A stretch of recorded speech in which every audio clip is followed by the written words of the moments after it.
What? What? What? What? What? What? What? What? What? What? What? What? What? What?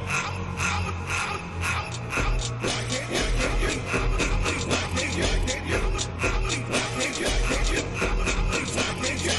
Why can't you? Why can't you? Why can't you? Why can't you? Why can't you? Why can't you? Why can't you? Why can't you? Why can't you? I did this. I did this. Why can't you? Why can't you? Why can't you, Tim? I don't know. Good. Go ahead. This has been God damn it. This has been Podcast Network production.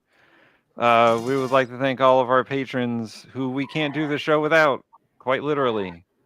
So it's Dutch and Claire Levert and Ollie and Hayden and tons of mice, and I'm missing one.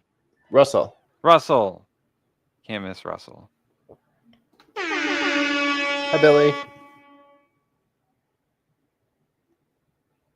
Billy's here. Ooh. If you guys would like to, I didn't set it that way, but if you'd like to join the chat, and I'm also here. Hi. If you'd like to join the chat, subscribe, and then wait like 60 seconds, and then you're in. Yeah.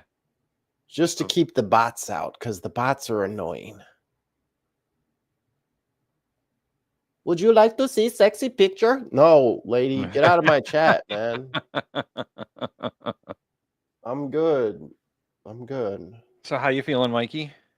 I feel like a walking booger.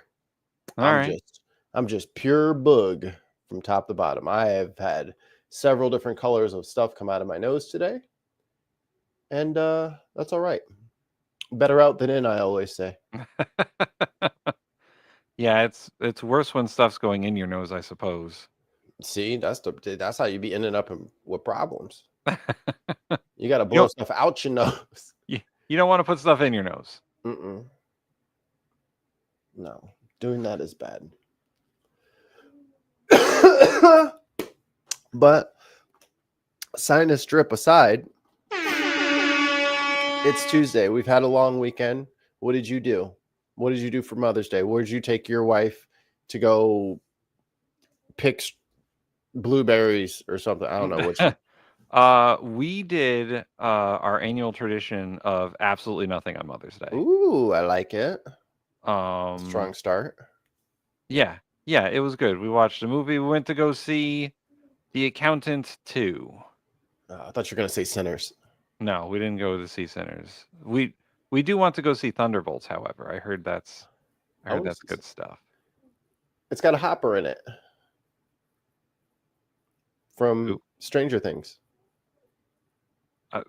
Mikey, you're going to be surprised I've never seen Stranger Things. Oh, come on, Tim. The fuck, man? That's a good show. I just never had the time. I don't know what to tell you. I'm not opposed to Stranger Things. I just never saw it. Look, I don't steer people wrong when it comes to shows. I was right about Solo Leveling, right? Yes, you were correct about Solo Leveling. Not as epic, but nerdy. It's up there. It's probably one of the best like representations of like the young nerd. Yeah, and I think I remember the wife watching like a season or two of it, and then she stopped. So I don't know. She's on my list too. Then it just never entered the rotation. I lost my video. Like there are some shows that I don't watch because I don't want to, but like Firefly. Yeah, fuck that. But I don't listen. If you're in the chat and you like Firefly and whatever the name of the show was, I'm sorry, but Cowboy Bebop did it better. Man, I was thinking maybe we should start naming the episodes like Cowboy Bebop style. So then mine will be like the Booger Blues or something like that. The Snot Symphony with Mikey Tim. Yeah, I mean it's just one of those passed me by. I also haven't seen that many episodes of like, was it Dark Mirror or something like that? Like everyone's all up about that. Black Mirror. I've seen like 2 episodes and that's it. What? Now to the shop. Okay, this is not cooperating.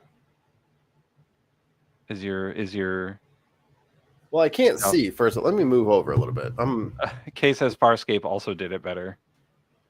I thought Farscape was cool. I like people in suits. Yeah, I mean that's part of the reason. Alien suit. That's a lot of the reasons why I like Star Trek. Like Yeah. people in alien suits and makeup instead of CGI nonsense. That's one of the reasons. Yeah, the Klingons look good. You know, they look better as time goes on. But that's one of the reasons I also didn't really care for what was the name of those movies? Boy, I don't even remember them. Star Wars. No. The movies, they took forever to make. They're all like Lord of the Rings. No. They're alien people. Avatar. I never really cared for the Avatar movies. I mean, it was space Pocahontas, right? Like, yeah, there was literally nothing different to the story. It was just at a different place. Oh, that's all we're doing here. Yeah. And I know they're like the highest grossing films of all time or whatever, but yeah, I saw the first one and I was like, I don't need to see the second one. Like, was it James Cameron?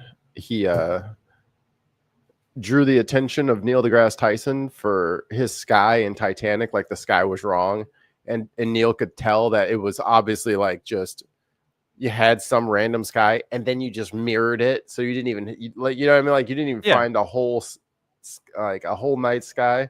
So he tells him at dinner one time, he's like, yeah, that movie made about $1.3 billion. Just imagine how much more we would have made if the sky was right.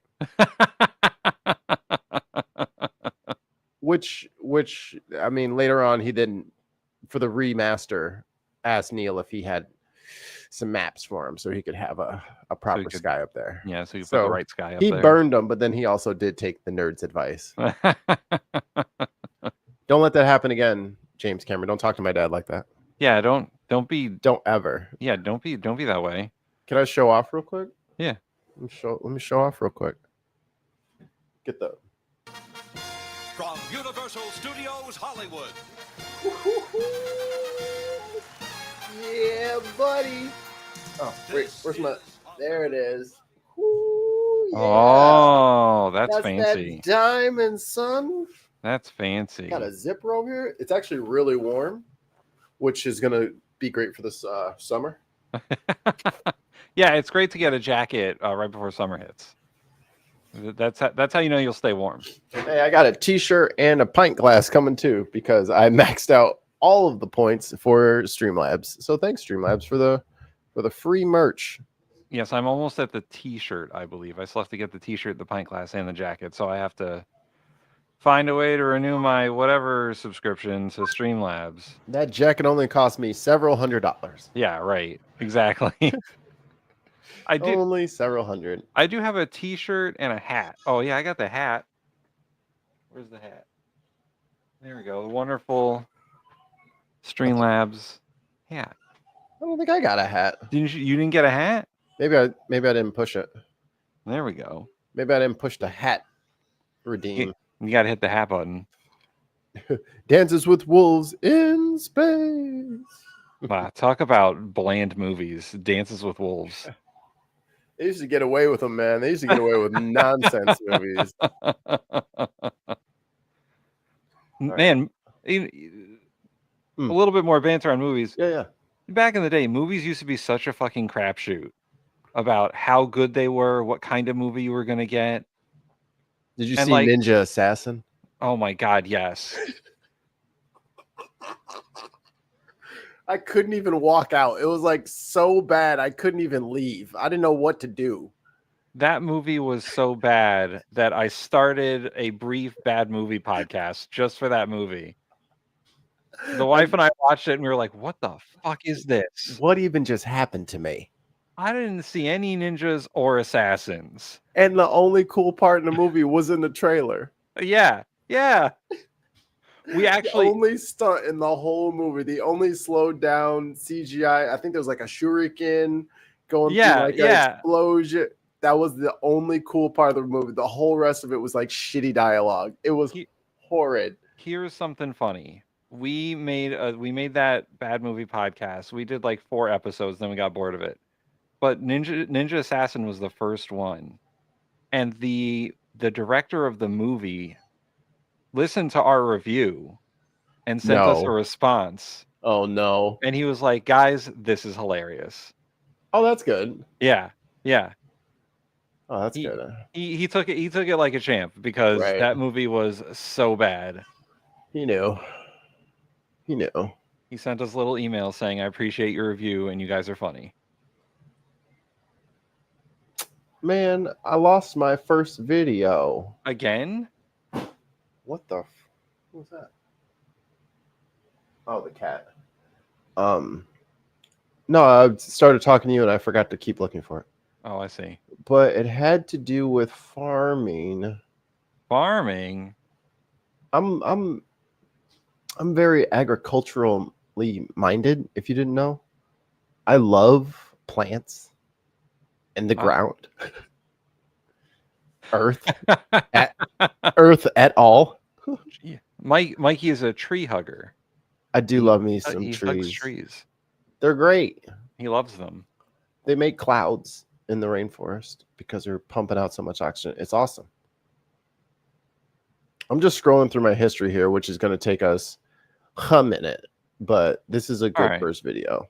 All right. A good first video. While you're doing that, I'll talk more movies. Yes. Tell me more.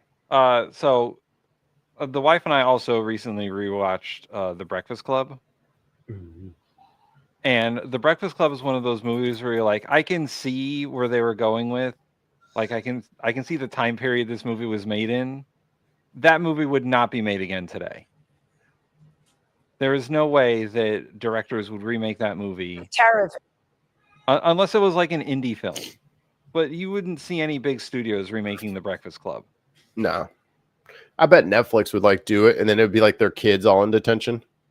Yeah, exactly. And ruin it.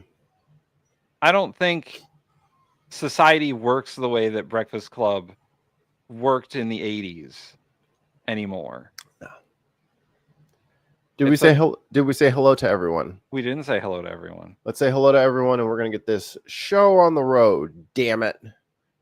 Got shit to say. Billy, take your air horn. Vic Stryker. Russell. Person impersonator. Kate. Dead City Jen. Russell. And I think that's it so far. If you want to get if you want to get an air horn, put in the air horn emoji. I think it's called, I forget what the little shortcut thing you can put in there, but if you request an air horn, I will oblige. They'd remake it and add zombies or some shit. Right. That's exactly what would happen. They would remake it with like extra shit. Like they would be in detention. They're all ghosts. Yeah.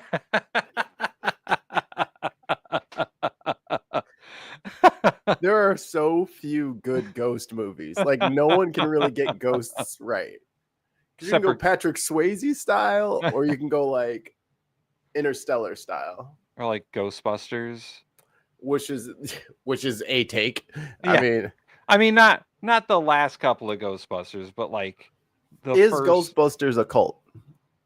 Maybe it could be. I think it is. I think the fan base, like if you like that movie, you are tacitly in this ghost cult. I like Ghostbusters, but once again, those are really movies kind of like of their time, right? Yeah. Like the new Ghostbusters, the one with what's his name in it?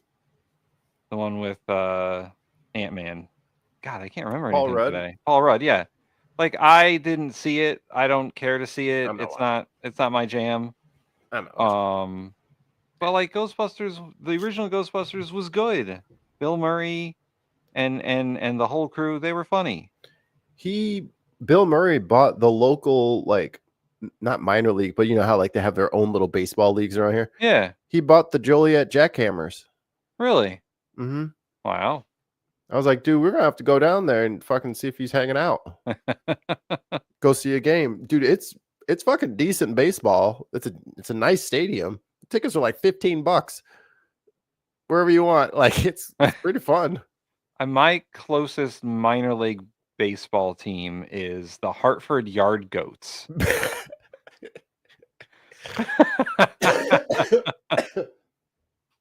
They got the Yard Goats are coming. Look out, yeah.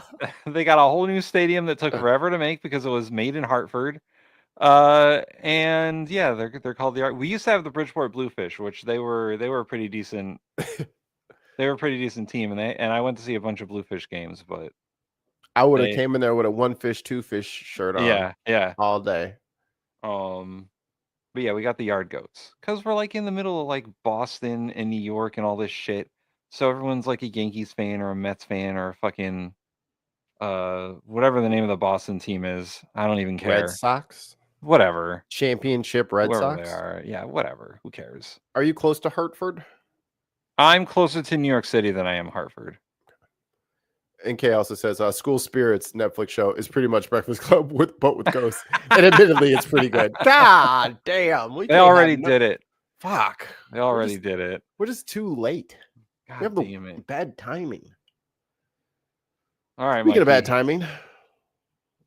Well, now I want to switch my video because speaking of bad timing is funny. And this is also funny. Well, not really. Actually, kind of. Shocking video from New Mexico showing police officers disarming 2 young boys. Go ahead and put it down for me, okay? You're not in trouble. Jesus fucking Christ. Oh my God. Look at him hiding behind the AC unit like, come on, man, they're going to find us.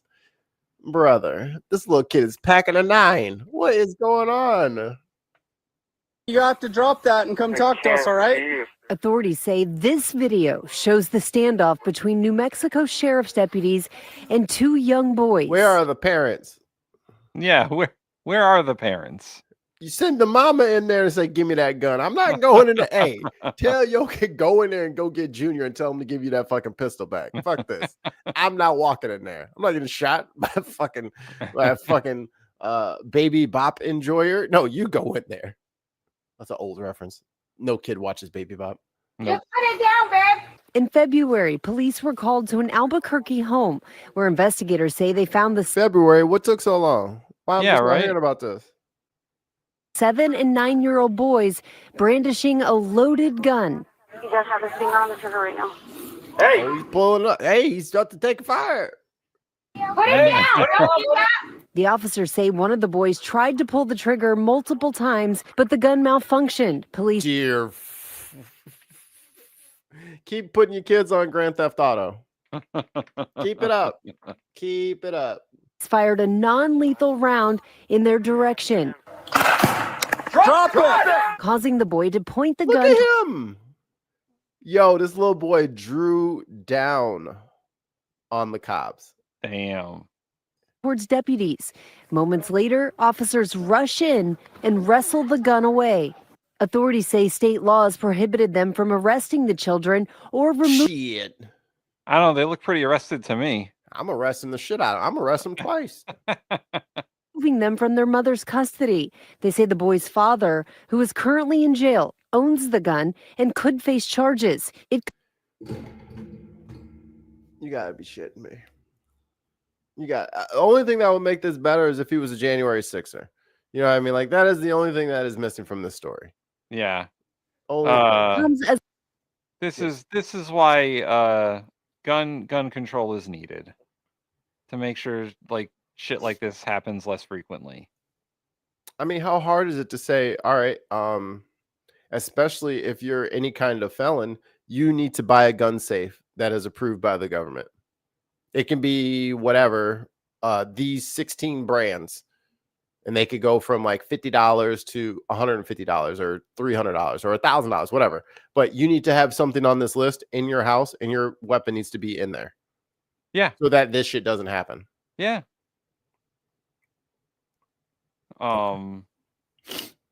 Dead City says, I just came back to a previous point in your stream where you said nobody does ghosts right, and I gotta ask, am I a fucking joke to you? Yes. No. Maybe. I don't know how to answer without you being mad at me. Do I say yes? I don't know. Are you being funny? Should I say yeah? I don't know. Maybe, ma'am. Thank you, Oliver. As officials are concerned over a rise in guns at schools in the area. Albuquerque Public Schools report 13 guns have been confiscated from school grounds this school year so far. Hey, maybe there's too many guns. Huh? No. The teachers need guns. Perhaps the Second Amendment is poorly written. And the Supreme Court has made a series of bad decisions regarding the Second Amendment. It's fine. It's fine. It's fine. A 7 and a 9-year-old just had the cops with the riot shield, like they're looking like Mikey Famine out in that bitch. I would have thrown a knife the kid, if I'm being honest. I would have hit the kid with a shock stick and I would throw a knife at him. No, you just listen. He's just going to point the gun at you and shoot. You just got to keep the shield up and hit Bash him with his it. little ass into the fucking up against that fence.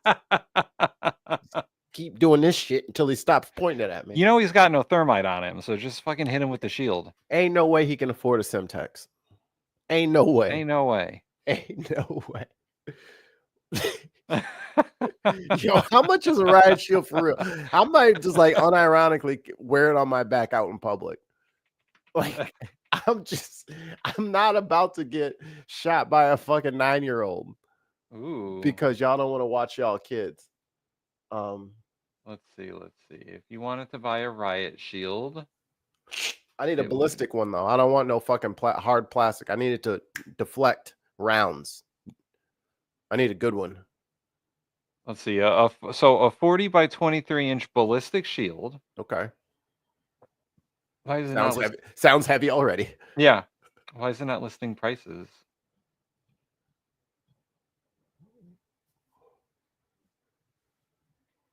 Huh. It's not listing any. There it is. That's what I was waiting on. Interesting how they managed to disarm without tragedy. Make no arrest when it's two little white boys with a real, not toy gun. Everybody remembers Tamir Rice. He was sitting out with a BB gun out at some park pavilion, and the cops drove through the snowy grass, pulled up on him, and did a goddamn drive-by. Good thing they didn't show up, huh? $200, Mikey. Oh, we lit. $200. We lit. I could buy some I got knives in the what's it called? I got some throwing knives. I'm gonna have to get some of those weighted throwing joints. I also have I'll get it. I have a few throwing axes. Those are pretty fun. No, I ain't doing that. I don't understand why everybody thinks like, yo, let's get fucking hammered and start whipping axes. Oh yeah, no, you don't. So boy, all right. I use. Go ahead. Back in my younger days, when sorry, when I was even more of a Renaissance Fair nerd, I would run the knife and axe throw at the local Renaissance Fair. So I am mint at throwing that shit. Tim got holes all through his side and back from people just throwing them bitches everywhere. Sorry, I'm coughing. Damn, I forgot my joke. It was funny too. It'll come back to me. That's okay. It'll come back. Yeah, it'll come back. Billy says, "Get the Bond villain shoes." What's that? The blow up ones? No, the ones with the knife in the shoe. No, we're just like, yeah. I would be so afraid to have like a little knife that would like you just kind of with your fucking wicket with your damn heels, and then like a knife comes out. Yeah. What if I'm trying to get on a bike? Right. I fucking kick that shit, pop my own tire. Fucking, I feel like bad things would happen to me. What if you're like in the grocery store and that thing just like comes out, and you're like, walking around people, you're just randomly stabbing people in the back of the shin? I know exactly what's gonna happen. You're gonna be going up the stairs. You're gonna stutter on that second to last step. So that when you go to take the last step, it's gonna kick out the knife, and you're gonna eat shit. Yeah. In front of everyone. You're gonna fall up the stairs permanently with those shoes on. Yeah, those are not shoes for stairs. You got to walk up the stairs backwards like you got scuba flippers on. It's the only way.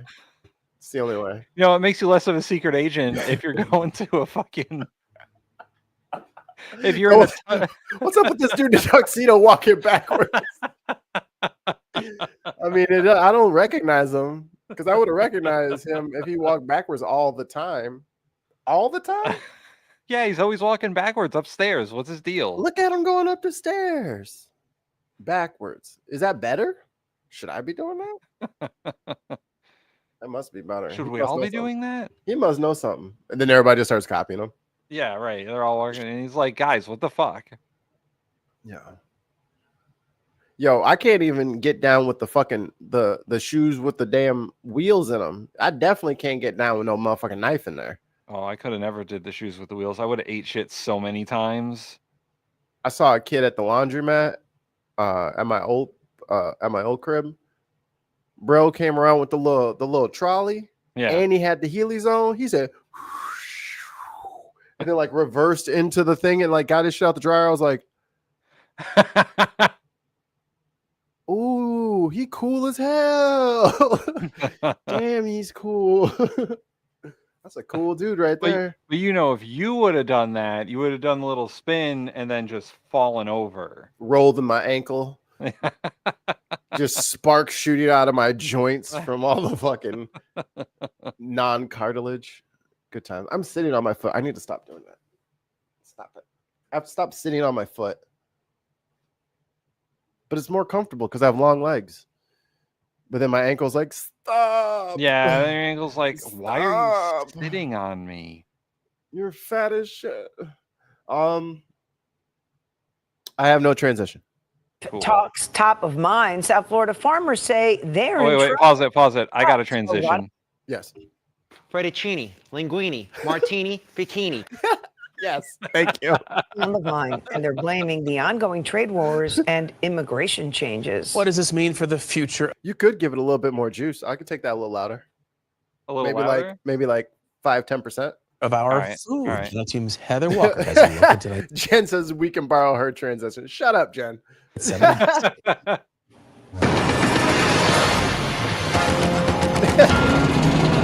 Perfectly good tomatoes are being plowed over instead of picked. It's a sad scene happening in South Florida. You can't even afford to pick them right now between the cost of... Yay! Yay! So much winning. So much winning. Yay!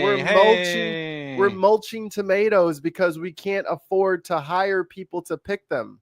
Wait, Yay! Isn't Florida the state they want the kids to pick the tomatoes? Isn't that what they're doing? Yay! Yay! You don't have time to make breakfast. You can have an exciting life now. It's just aggressively chopping. labor and the inputs that go in, it's more cost effective for the farmers to just plow them right now. Heather Moling understands the struggles that farmers are facing right now. She's part of the family that runs the... Now, allegedly, she is a deep state George Soros plant. She Love that guy. love that old Georgie. So this is what I want people to see. These are not Democrats. These are not leftists. These are normal, standard issue, rural white folk. In Florida. In Florida. That's a venereal disease. I had Florida once. Homestead produce Florida? this year. Low. These are local tomatoes here. She says farmers used to get $16 for a box of tomatoes. $16. That's a pretty good deal. Let's see. When I was owning the food truck, I think we paid $25 for a box of 5 pounds of tomatoes at Restaurant Depot. How much do you think they're selling for now? Oh boy. It's Let gonna us be know. Chat, this is your time to guess. This is your time to guess. I will run it back. Local tomatoes here. She says farmers used to get $16 for a box of tomatoes. What's your guess? Where's my camera? What's your guess? How much are they selling for right now? Get some hold music. From Universal Studios Hollywood. Ba-da-ba-ba-da-ba-ba. Sexiest horn line in all game show history. I'm just gonna throw that out there. And Price is Right rules. First person to say $1 is getting banned. $32 from Sarah. We got our first. Let me type it in here. I'm gonna say 50. I'm gonna say 50. $50 from Tim. Does it sound like typing? Oh, I have this. Dead City says $2. $2, Bob. Son of a bitch. Son of a bitch. Billy says $8.50. $8.50. Let's hear. It's now down to $3 or $4. Oh. We have a winner. And this is what you win, Jen. I love Tesla. Some of that has been from what Mexico's bringing into the country, and some of that has been just with the threat of the tariffs. Farmers say President Trump's tariffs and the threat of tariffs have caused thousands of... Yo, shout out to her for actually saying, hey, stay right here. I'm going to walk out there and I'm going to do a shot approaching you, okay? So don't move. Yeah. And she walked out there. Good for her. I appreciate good journalism. This is good photojournalism, video journalism. Acres of tomatoes to go to waste because the cost to pack and pick them is more than what tomatoes are selling for this year. It costs you, close to, probably over $10 a box, close to $11 a box to break even. So if you're selling tomatoes for $3 and $4 and $5, you can just figure out pretty quickly what the losses are. Tony Damari with Damari That sounds fair. Homestead says his company has experienced huge losses. He won't disclose how much, but says South Florida farmers are hurting. The Mexican industry exported, in some cases, double and triple the daily volumes as to beat being subject to the 25% tariff. Not particularly. Sorry. Yay. Yay. This is the good work that, look at all the good that tariffs do. I am so sick of, let me get in here. Where's my fucking, I am so sick of you liberals not congratulating the president on, look how cheap the tomatoes are. Isn't that good? Didn't you guys want cheap prices? Isn't this the extreme of what you asked for? Didn't I do it? Like, this is crazy. This is why this is bad. Thoughts, sir? High poll. My thoughts are... Oh.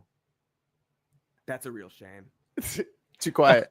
That's a real shame. Too quiet? Yeah. Yeah. We knew this kind of thing was going to happen. That, first of all, producers would try and get their shit to the market as fast as possible to beat the tariffs. Yep. And that it would have effects on other producers, especially because Mexico provides a lot of produce for us. Yes. And if their producers are told, hey, if you don't get it in between this time, you're going to get a 25% tariff. What do you expect them to do? Which is totally, I'll just eat the 25%. Yeah, Okay. I'll just eat it. It's fine. No, they're going to get their shit to market as quickly as they can, and it's going to fuck over our producers.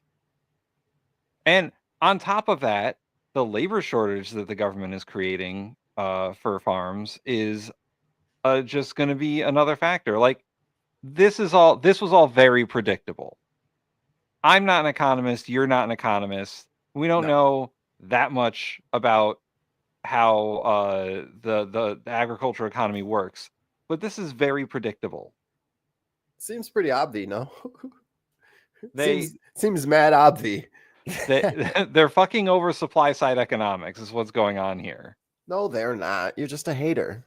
Stop being a hater, Tim. This is I good. know. Let me go back to the shot of him mulching the fucking tomato plants. This is good. This Right, is a no, good thing that's happening. They can't afford to pick the tomatoes because of the price that tomatoes are selling at, which the deflation in the price of tomatoes is because of what Mexico had to do, so they avoided inflation on their side.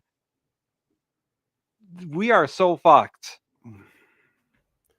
February and March and the 10% tariff in April. That just devastated our markets in the U.S. Those tariffs never went into effect, but the damage was... Look at all those tomatoes. That's a lot of tomatoes. Would have been nice to sell those. Right. For fucking $12 a box. Would have been good. That's a lot of money sitting right there. Yeah. A lot of money. Done. When Mexico flooded the market with cheap tomatoes, local farmers couldn't compete and didn't even bother picking their fields. Now the U.S. government has plans to put an anti-dumping duty on fresh Mexican tomatoes starting. Too late. It's already way too late. Look at all these crops. It's too late. That's why you need a plan first. You measure first. You measure twice and you cut once. We tried to tell you guys this is not the way to fucking do this. The smart way to have tariffed things like this is the same way that Canada tariffed stuff coming into their countries. After a certain amount, right, then the tariff kicks in, so you don't get this. Right. If you said 25% tariffs on tomatoes, the milk, yeah, said 25% tariffs on tomatoes after we import a certain amount, that would have been fine. That would have been, hey, we're price controlling Mexican tomatoes that are coming in because we don't want them to flood the market. And that's a legitimate use of a tariff, is to protect your domestic market from things that your market has no way of competing with. And this is just like multiple policies from the Trump administration colliding with each other to create a terrible mess for our agriculture industry. Our poor farmers. They're going to have to be bailed out again. With what money? Exactly. Try and prevent that from happening again. And it's not just tomatoes from Mexico that's hurting our farmers. South Florida sends a lot of different produce to Canada, which put a 25% tariff on our crops. Damn it. Damn it. Yay. So much winning. Yay. Damn it. Fuck. Another watermelon grower in the state had called me about concern and question on the tariff. His customers in Canada, which Canada for the Florida watermelon growers in the springtime is a big market, had told him that they, because of the tariff and the added cost to Florida watermelons, they were in fact wanting to bypass sourcing Florida watermelons for this. Now, see, he wasting money. You can't just split it open right there. You ain't even sold that. Hold on, bro. You're just wasting them. You don't get me off your side now. Spring, as long as you better eat that motherfucker. You're cutting it open for nothing. 25% tariff was in place. In fact, they were going to source their watermelon needs from Mexico. Immigration changes are also taking a toll. So the Canadian said, I'll just buy the Mexican one because it's not 25% higher for no fucking reason. So I'll go with the cheaper one, I guess. Thanks. Sorry, Florida. And Sarah is 100% right. That's a terrible waste of food. Yes. Yes, it is. I hate. Yeah, go ahead. I was going to say that's what happens when you make food too expensive to produce. I mean, we already have a decent amount of food waste in this country. I think it's like 30 or 40% of all produce just goes to waste anyway. But when, you make it too expensive to hire people to pick the fruit because the price of it has been deflated because of your shitty foreign trade policy, it creates more waste. We saw it last time in Trump's first term when the immigration policies caused a labor shortage and farmers had people come pick their crops for them for free because there's nothing they could do. They didn't have enough people to work the fields. So that's what you get. We're wasting food now because it's not economical for farmers to pick the food that they're growing, which is capitalism. I was muted, sorry. What a horrible morning coffee to just wake up one morning, take a look at your crops and be like, whoop, I got to give all this shit away. Yeah. Yeah. Just like, oh, I'm fucked. I got to give all of this away. Every single one. Like, I can't, I'm not going to be able to sell any of this. Like, I have a week's worth of work out there that I'm not going to get paid for at all. Yeah. Cool. It's either have someone come pick it for free or it goes to waste completely. Yeah. Many pickers are afraid to go to work. Paul says, should have let sheeps and goats and pig free in the fields and eat everything. I'm pretty sure they got AR-15s to keep the pigs out because there's tons of feral hogs. I mean, you give 2 feral hogs a whole watermelon field, they're going to be massive. They're going to have 1,000 kids. They're going to be super fucking hogs. Many workers have left. Others are leaving now.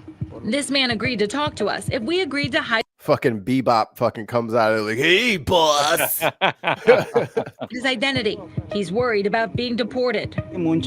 A lot of people are really afraid, and sometimes they come, sometimes they don't come, and the harvest is lost because it cannot be harvested. So that's why so much produce is lost.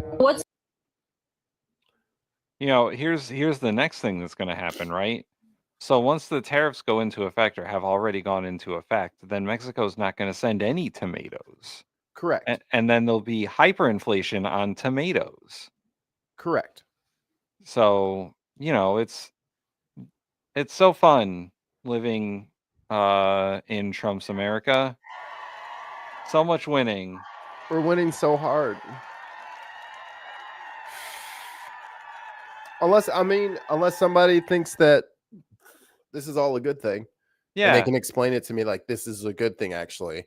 Yeah. That like all of this happening is actually good for this farmer, good for Florida, good for America. If someone can explain that, hey, my hat goes off to you. Subscribe, watch for 1 minute, and then please tell us. Also, leave a comment in the comment section about how you think this will be so good for us. Well, what if that guy loses his farm, Tim? That's not good. I mean, someone would have to come in there and farm that land. Sorry, this trade deal's going so poorly. Oh my God. Nearly 60 white South Africans were admitted into the United States. It's part of President Donald. Hey, he promised me no more fucking immigrants. What the? White South Africans coming on our 60 white. Fucking, you know what it is, right? Fucking. All them black people are getting the jobs that we white people used to have. God damn it. White South Africans were admitted into the United States. It's part of President Donald Trump's resettlement program for white Afrikaners, largely descendants of Dutch and French colonial settlers in South Africa. Afrikaners French also led the racist apartheid government there until it ended in 1994. Today, the White House alleges that a new South African. Oh, let's see. Let's take a look at these signs here. No to land and property expropriation without compensation. Thank you, Trump. Elon, send ANC to Mars. Wow. Please stop legalized racism. So, can you I cannot explain the actions of white people. Sorry. What's going on in South Africa? Do you know any of that jazz? I'm not well versed on South Africa since the apartheid ended. Okay, let's see. I got it. There's an expropriation bill. Okay. My lack of being able to breathe is fucking me up. I'm losing the zest off my speedball here. That'll do it.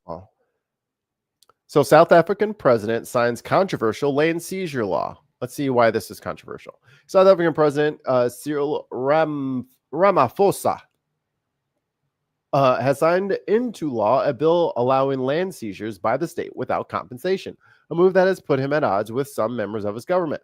Black people only own a small fraction of the farmland nationwide. More than 30 years after the end of the racist system of apartheid, the majority remains in the white minority. This has led to frustrations and anger over the slow pace of reform. While Ramaphosa ANC party hailed the law as a significant milestone in the country's transformation, some of the members of the coalition government say that they may challenge it in court.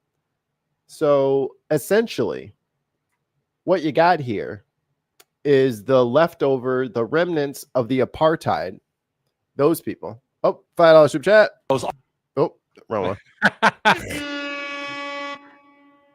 Look at the companies that buy up all the bankrupt farms at fire sale prices. Absolutely. Yeah. Absolutely. Yeah. So essentially, the people who are remaining from the apartheid have all this land, and it's to the point where 40% of the land, I think, is owned by them, and 70% of the arable land. So there is no reason that all of the farms are owned by white people. All of them, minus a couple. Like that should be like you don't just get to keep that as a consolation prize after your apartheid regime. Right. Sorry. They're not they voted that you can't have it anymore. Well, this is a tragedy for the Afrikaners. No, it is not. Sorry. I don't care. Sorry. You can't keep the land, dude. Sorry. Yeah, you can't. You stole it. And if the country is needing that arable land to eat, and you're just like, well, I'll charge you what I feel like charging you. That's fucked up. Yeah. So yeah, that's also fucking white people, man. Unbelievable. Law, which redistributes unused land to the state, is racist, and that the white minority is being persecuted by the black-led government. President Trump even halted all aid to South Africa. I got a crazy idea. Leave. Yeah. You don't belong there, no way. Yeah, you can just leave. Go back to France and Dutchland. Where you from? Dutchland. France land and Dutchland. In February. Applications from these white families were fast-tracked by the administration. I wonder why. What? Even as it suspended the U.S. refugee resettlement program, leaving thousands of approved refugees worldwide stranded. Oh. So what's the difference between this crowd and this crowd? Huh. If you only knew how ridiculous that statement is, you wouldn't have said it. I mean, I wonder what could be the difference. I wonder, perhaps. Can get in, can't get in. Yeah. In, no in. In, out. In, out. Victim, terrorist. That's the difference. That's the difference. Yeah. There's no way that those people could have done anything wrong. And they were acting like, I mean, I've seen some of the reporting out of South Africa. They were acting like it is a genocide. Right. There's 30,000 murders in South Africa a year. 6 white farmers have died. I think it's going to have to be more than that to be a genocide, guy. I think you just have crime. I think that's just regular crime. Yeah, that just sounds like crime. It just sounds like normal run-of-the-mill crime. Refugee resettlement program, leaving thousands of approved refugees worldwide stranded. Oh, and one last thing. Trump today just announced that he is removing TPS, the temporary protected status, for the Afghani people who are refugees over here. Yeah. So then they will have 2 months to get the fuck out. I dealt with a lot of, not a lot of, but a good number of immigration cases when I was working for the Congresswoman about this very thing, about people worried about their protective status and like, are their visas going to get revoked? How do they become citizens? And like the process just taking way too long. And for this very reason, because the president's just going to be out there revoking protective status for like the Afghan people who are over here, right? Yes. Sought refuge from the war that we the Taliban. Had. Yeah. They sought refuge from the Taliban and the 20-year war we had in Afghanistan. Right. Because, we're terrible at that shit. And now those people and their families are going to get deported for this if they don't leave. Right. Yeah. And some of those people helped us. Exactly. This is the shittiest part. Some of those people helped us during the war as translators or they helped the military in some way. And now they're going to get shipped back to Afghanistan where the Taliban aren't going to be very friendly to them. They're waiting.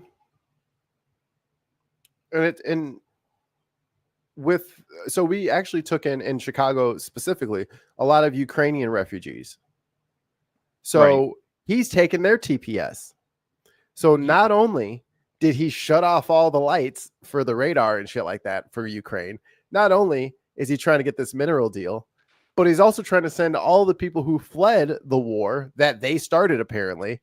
He wants to send them back to be missiled again. Right. Because reasons no one can understand, but reasons nonetheless. Paul says no one will ever work with America again or trust them in any matters. Yeah, this is going to take decades to fix. I wouldn't trust America with shit. Well, we promise we'll behave. Joining us now is Bill Freilich, the head of the Refugee and Migrant Rights Division at Human Rights Watch. Bill, welcome to the News Hour. Good to be here. So, man, that smile made all the difference. I was like, this dude look mad. Yeah. He just Lou, got that. He's got Jesus. one of those. He's like, I'm gonna have too much fun today. President Trump was asked about the classification of these families as refugees. Here's what he had to say about conditions in South Africa. It's a genocide that's taking place that you people don't want to write about, but it's a terrible. God, he looks yellow. Remember, it's not natural lighting, so he's gonna look as orange as fuck. Look at this thing. It's painted orange yellow. Its hair is crazy, and it's talking. Ugh. It just looks so gross. Have you noticed how fucking brazen Trump has been with the press recently? Yes. How fucking he's like, you guys don't report what I want, and he's like, Right. you're all failing, and blah blah blah. He's like, you guys aren't writing about the things I want you to write about. Why don't you ask the question that I want you to ask? Yeah. So I can why answer don't the you ask? question. Why don't you ask a good question? Like, and then he gives the question he wants to be asked. It's like, what the fuck? Why don't you ask something nice? Nobody asks anything nice anymore. Like, dude, you already handpicking the press. So, your last trade deal has everyone hungry in the streets. Why can't you say how well I signed my name? You know, no one ever talks about how well I signed my name. Oh, what is Rosa says he looks jaundiced. I don't know if I can say it's jaundiced because I've never seen what his actual skin looks like. Yeah, you need a side profile because the makeup ends around his ears. You can see his little butthole eyes. Yeah, like, God, gross. When are we invoking the 25th Amendment? When is that happening?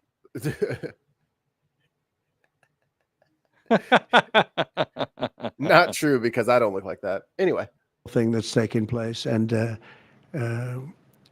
farmers are being killed. They happen to be white, but Oh whether my they're God. white or black, Whoa, makes no difference. Wait, if it makes no difference whether white or black, you got some black ones coming over too, right? Right? Bueller? Right? No. Am I really informing you? No, I'm not. I'm All misleading. them black people are getting the jobs that we white people used to have. The white farmers are being brutally killed, and their land is being confiscated. And 6. He said the quiet part out loud. Mm-hmm. It just happened to be white. South Africa. Just happened to be white. White farmers being brutally killed, their land being confiscated. What do you make of these allegations of white genocide? As the president has said, as we know, Elon Musk has. Ooh, what's he drinking? Something. Either the cup is blue or the drink is blue. He drinking that shit RFK was drinking on the plane. No, he's drinking out of that swimming hole RFK was just in.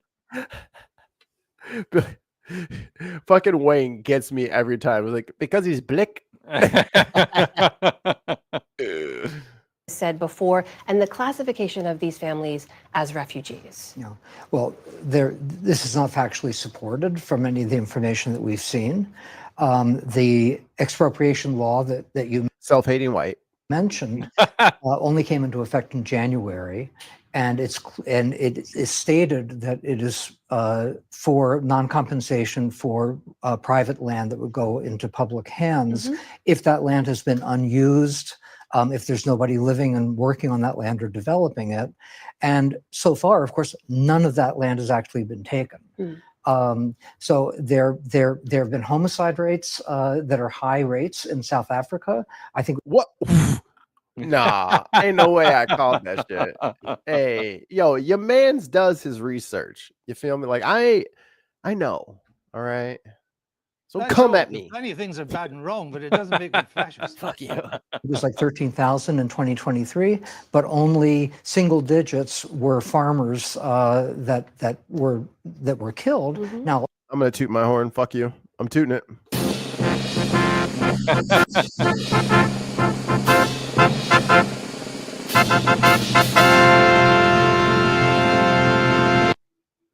Love that guy. well, you don't want anyone to be killed, and I don't want to disparage any one person's story, but we don't have the phenomenon of people fleeing the country. It's an invasion. As we do with refugees all over the world. About 38 million refugees in the world who, by definition, are people who've crossed an international border because they're fleeing persecution, they're fleeing war, they're fleeing conflict. And there are no Afrikaner refugee camps. The UN High Commissioner for Refugees didn't refer any South Africans of any background, of any race, of any language for resettlement in the last. Why do you think Elon cut all the money, the USAID, to South Africa? Right. That was his whole plan. That's why he did it, because they're displacing these generationally apartheid wealthy motherfuckers. They're taking some of their land back and giving it back to the state so that, it can be used for food. And yeah, he said, no, fuck that. I got the wheel. No, fuck this. Watch this.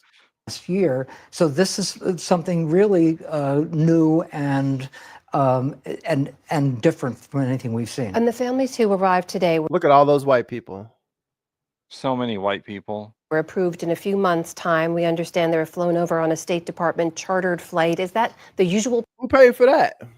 Yeah, he's gonna say no. That's definitely not how that happens. Why didn't Elon fly their ass out here? That's his people. Yeah, he should have chartered the He flight. can not pick the up State the fucking Department. bill. Why we gotta pay Yeah. for it? You got $1 trillion. I ain't pay. No, you bring your own water. We ain't bringing you shit to drink. Send rich one of them motherfucker. rockets over. They get here in 15 minutes.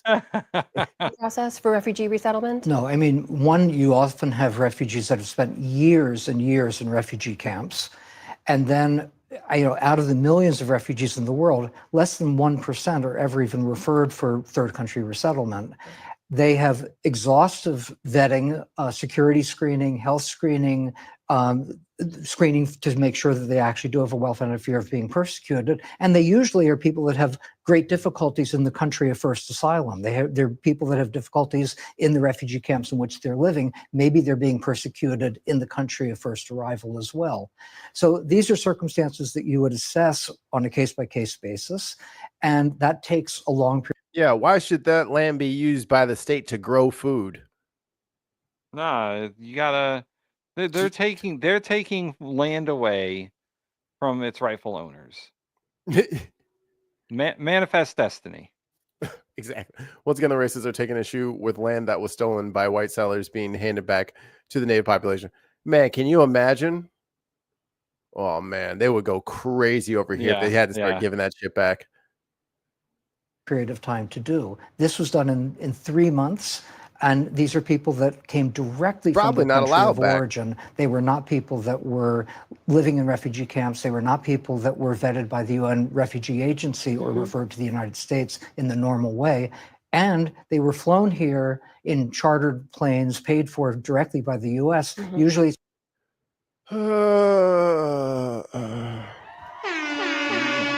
Yay. All the winning. Yay. Oh, I haven't used this in a while. I mean, I don't know.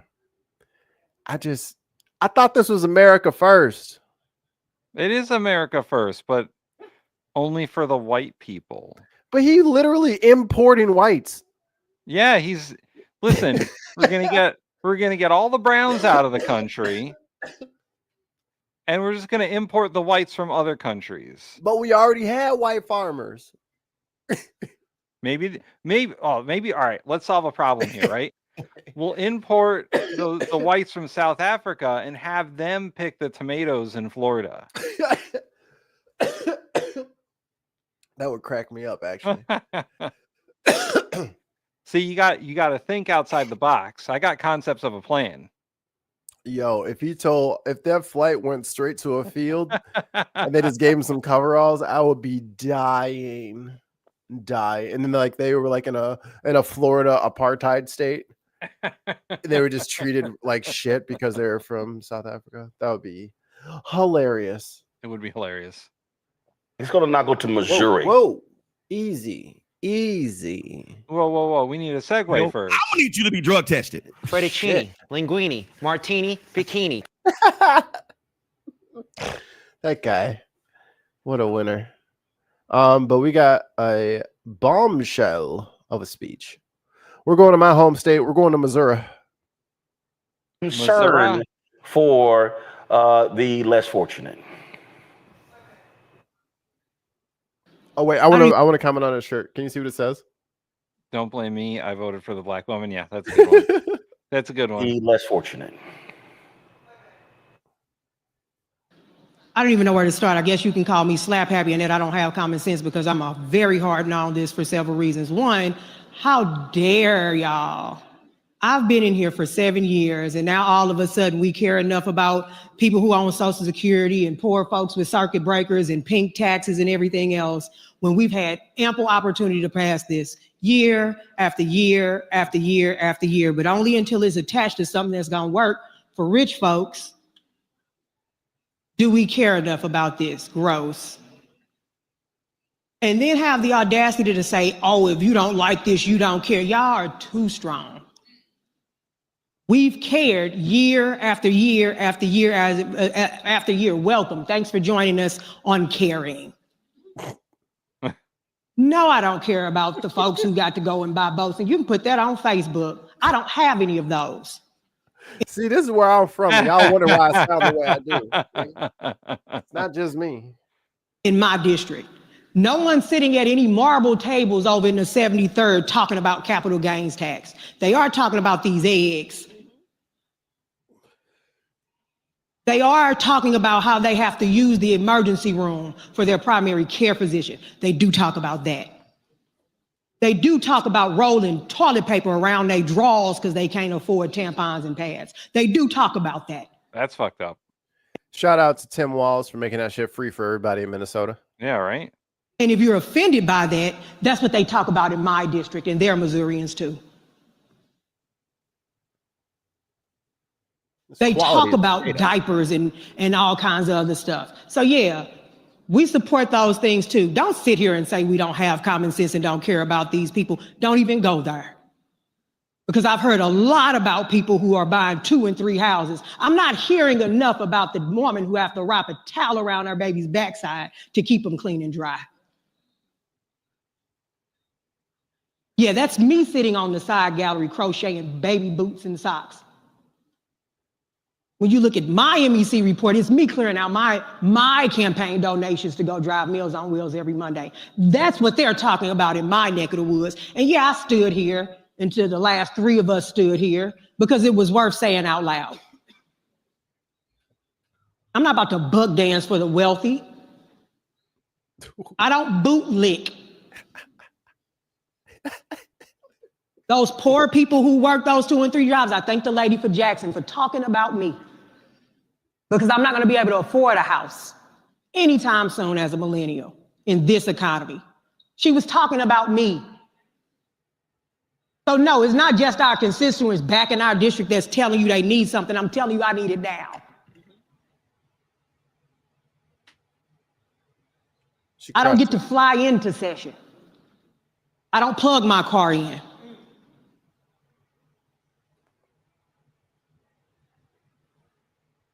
I have Walmart greeters in my family in their 60s and 70s. Y'all get to run for office.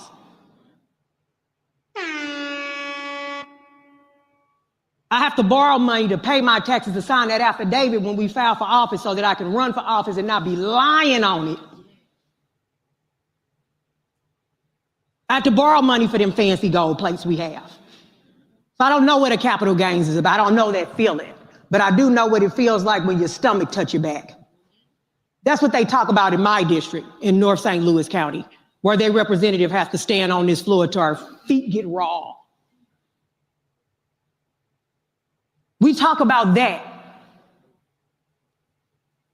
I do appreciate the fact that it's 111 of you that are going to finally give my grandmother, my 84 and 3-day-old grandmother, opportunity to get a break on her circuit breaker. Thank you. The same 84-year-old who had to work and get paid under the table for taxes. Well, she cleaned white folks' houses. They called her Mary, and she called them by Mr. and Miss. Those are the people I have in my district. I don't have the people who sit up and concern themselves with what boat they get to buy this year and what vacation they get to go on this year. They make bologna sandwiches and fold the bread in half so that they can feed their grandkids when they come from school because they can't afford child care. Those are the conversations we have in my district.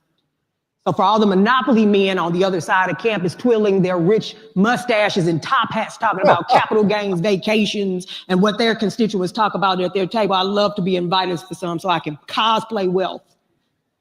Wow. But don't you dare sit here and talk about us on this side of the aisle who filed, the young man, the gentleman from St. Louis, got the first bill he filed was to remove those taxes to help actual people. I can't even swim, as you all probably have guessed, by my skin color. I don't care nothing about no boat. Easy. Easy. I swim. Just pass the bill and stop trying to act like it's us over here when it's been you all the whole time. I'm grateful that these things are on this bill. I am. I'm voting on it, but I'm grateful it's here. That I can get some kind of rebate or some reprieve from tampons while I still have to use them before I have to go get diapers for my age. Thank you. Damn. She is the Missouri House rep from Ferguson. So she's from the north side. All right. Yes, that's Rachel Prouty. Love her. She's great. It's a damn shame that people have to, stop everything and cause a scene for motherfuckers to do obvious, blatant, dumbass, fucking, you should know this by now kind of shit. But yeah. So from what I gathered, they wanted to just, really, we just got to get this capital gains under control. And I think that would help but that is not the problem. That is not your issue. That is your personal issue that you are sick of paying capital gains tax. But yeah, trying to hide behind the state is not the way to get your fortune, dickheads. Yeah, for sure. And you know what? I don't think the capital gains tax is high enough. So no, they could triple that. They could do a lot to stop people from fucking hiding their wealth in the stock market, because there's so much of that goes on all the time. And now people are hiding their wealth in cryptocurrency as well. Yep. And all the regulators have been fired. Yeah, and all the regulators have been fired. So, it's same old from the Republican Party. Clap, Tim. We're doing it. We're winning. Clap because you're happy, damn it. I'm so happy. Oh, we got a super chat. Tim Bellum, 5 British pounds. Go ahead. The RNLI in the UK gives money to teach people to swim. In the developing world, it boiled Farage's piss. Hilarious. A Mikey Famine, in fact. I'm an excellent swimmer. I used to lifeguard and I was on the swim team. My mother lost a brother at, I think he was like 12 or 13 at summer camp. So after that, my granny made sure all of us could swim. All of her grandkids are proficient swimmers because we lost a little guy at summer camp. I've always known how to swim, but we had a pool. The political systems have been created and continually used to protect and generate wealth for the wealthy. This is what has to stop. Yes. And that's the hard part, trying to get like on the street MAGA to understand. Like they think that they're winning this match, like this culture war match. And it's like Packers versus Bears or like, Lakers versus Celtics. Like they think that this is like a team thing. And what we're trying to explain to them is that guy in the Celtics jersey is a thief. He's not even a basketball player. They're like, no, he's not. You're just jealous because his 3-pointer is so wet. And it's like, nah, dog, he's not going to shoot any points. He's going to cancel the game and keep all of your ticket money. Like, that would never happen. And he is literally canceling game after game after game. And they just don't get it yet. I'm like, that's not a real team. Like, those are not real tickets. Yeah, they're not. They're not. You don't have a team. Like, neither. And that's kind of what we've been trying to get across for months is nobody has a team anymore. Like, you don't have a side in this. You're not considered in this. None of this has to do with you. Yeah, they're just taking all of our shit. Like, that's the long and short of it. And if you go through and you like parse out all the things that Trump is doing, he's not doing anything for anyone but him. Exactly. Like, the whole tariff situation is because he thinks that like him and his people are being treated poorly by the rest of the world. It has nothing to do with actual economics. Yeah. All the destruction of the federal government, that's because he doesn't want regulation for himself. He doesn't want any sort of regulation, and whatever Elon wants is also considered, I suppose. Like, it's all Trump and his inner circle. That's really all it is. And you're not getting in that circle. Like that company just fucking tried to take out a $20 million loan so they could buy Trump coins so that they could influence trade policy. Right. They put on the fucking loan paperwork because they needed to buy this coin so that they could, try to get their costs down. They took a loan out for it. Is that where we're supposed to be, where people are taking loans so that they can bribe? No, what no. the fuck? Is this right? No, for us regular motherfuckers, we're taking out loans to buy food. Correct. Like, I saw in a recent article that people were taking out those buy now, pay later loans so they could buy so they could buy groceries. Yep. That's where we are. Is that some people need loans to buy groceries, and some people are taking out loans to influence the president by buying his fucking crypto coin, which is completely unregulated. Like, he could use that money to buy human beings with, and we have no way of tracking that. That's why you will never get me on the crypto side. Ever. I will never I will never support AI in the arts, and I will never support crypto. They are both schemes. They're money laundering schemes. Well, not AI, but that is money laundering. Hey, you want all this great fucking video in editing? I'll just, have this machine do it, and then, you give me cash and I turn it into something else. Like, it's the same shit. Yeah. They're laundering other people's work ethic and ideas and all that shit for cash. Yeah, that's to that needs to go on a shirt. To all the fucking to the Trump supporters out there, you're not part of the team. No. You're not winning this. No. It's gonna feel great because your side won the election, but they're not actually your side. Trump could give two fucks about you.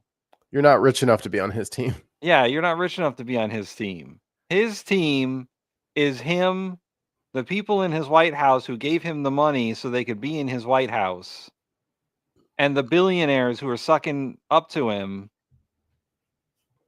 so that they could get his benefits. He doesn't care about anyone else. Why should he? He doesn't care about Mikey. He doesn't care about me. We do not care. He doesn't care about anyone unless they can do something for him, and then he only cares about you briefly. Unless they can do this. Sucking us dry and damn it. God damn it. If we can get a 747. Go ahead. Oh my God. Yeah, no, this is a perfect example of Trump not giving a fuck. And as a contribution to our Defense Department, to use during a. He sounds old, right? He looks like he's been coated in gold. I Like, love gold. I feel like this is like gonna be Trump when he's dead. He's gonna be like It's exactly the same. right. He's gonna look like a mummy who's been like coated in gold before they put him in his golden sarcophagus. Kate Smith in chat says, if you give a poor person money and give a rich person the same amount, the poor person would be able to improve their life in a more impactful way. Plus, they spend all of it in the economy. Yes, they use the money for goods and services. Rich people say, cool, that can sit in the pile. Yeah, and you know, I don't want to throw in Keith Olbermann quotes too much, but he said that. Yeah, go. Night and good luck. He said, you know, in one of his infamous scryings into the future, yeah, dude, that the economy is comprised of a bunch of rich people who will sit on their wealth no matter if the rest of us starve, and it's entirely true. Yeah. How many billionaires are gonna sit around and do nothing while the rest of this country falls into ruin because of one of the other billionaires who's just trying to get his and get out? I mean, he doesn't have to be president again, even though he says, "Oh, I might run another term," which is constitutionally illegal. He doesn't have to. The Supreme Court already said he's immune from whatever he does. So he's got off scot-free. He can do whatever he wants. And that's why he's accepting this airplane that he's going to talk about in a second. A couple of years while they're building the other ones. I think that was a very nice gesture. Now, I could be a stupid person and say, oh, no, we don't want a free plane. We give.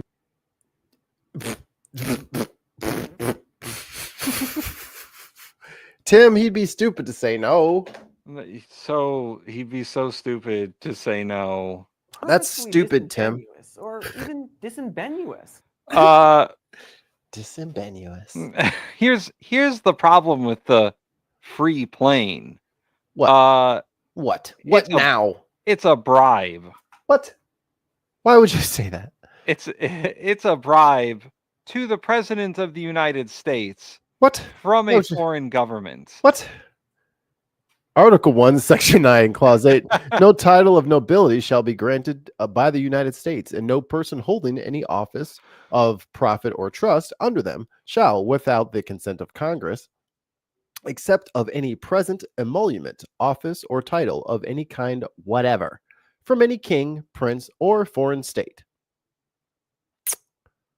That's pretty cut and dry, I think. There's not a lot of wiggle room in that one. See, but when it says of any kind, it doesn't say jet. But it says of any kind, but it whatever. Doesn't literally say jet. No, so I think it's okay because it doesn't literally say jet. They didn't say jet back in 1789 or whenever this was fucking written. But if you go back one sentence where it says without the consent of Congress, except any present emoluments, office, or title of any kind, I'm pretty sure they're pretty clear that the president can't accept any gifts without the express consent of Congress. Unless it would be stupid not to. That's the part that you're not reading. Unless it's free, right? Because if they're going to give you a free jet, you might as well say yes. Tim, it's not a gift. It's a free plane. Don't you see? That's the thing. You're calling it a gift. It's just a plane that doesn't cost anything, so it's not a gift. But it was gifted to. I love how he's like, no, it's for the Defense Department, so it could be Air Force One. That plane, as it is currently, could never be Air Force One. Why? Because it doesn't have all the stuff that Air Force One has. It doesn't have the emergency medical room that Air Force One has. It doesn't have all the security that Air Force One has. We're gonna put it in there. That fucking shit could be bugged 10 ways to Sunday. What? Why would they leave microphones inside there? They would never in GPS. It's not like they can hide it on a whole plane. Air Force One is probably the most secure aircraft ever on the planet.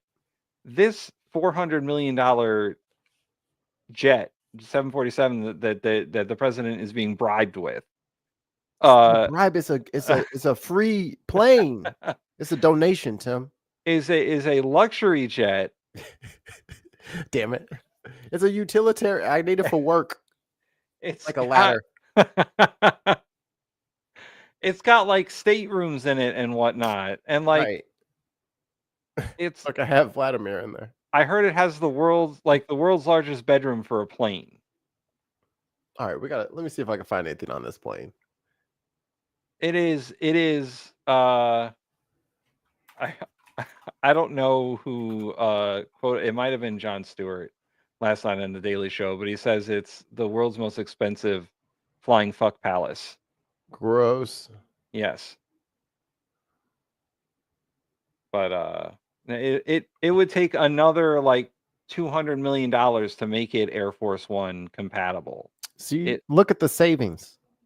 No, you're not saving anything. You're spending $200 million.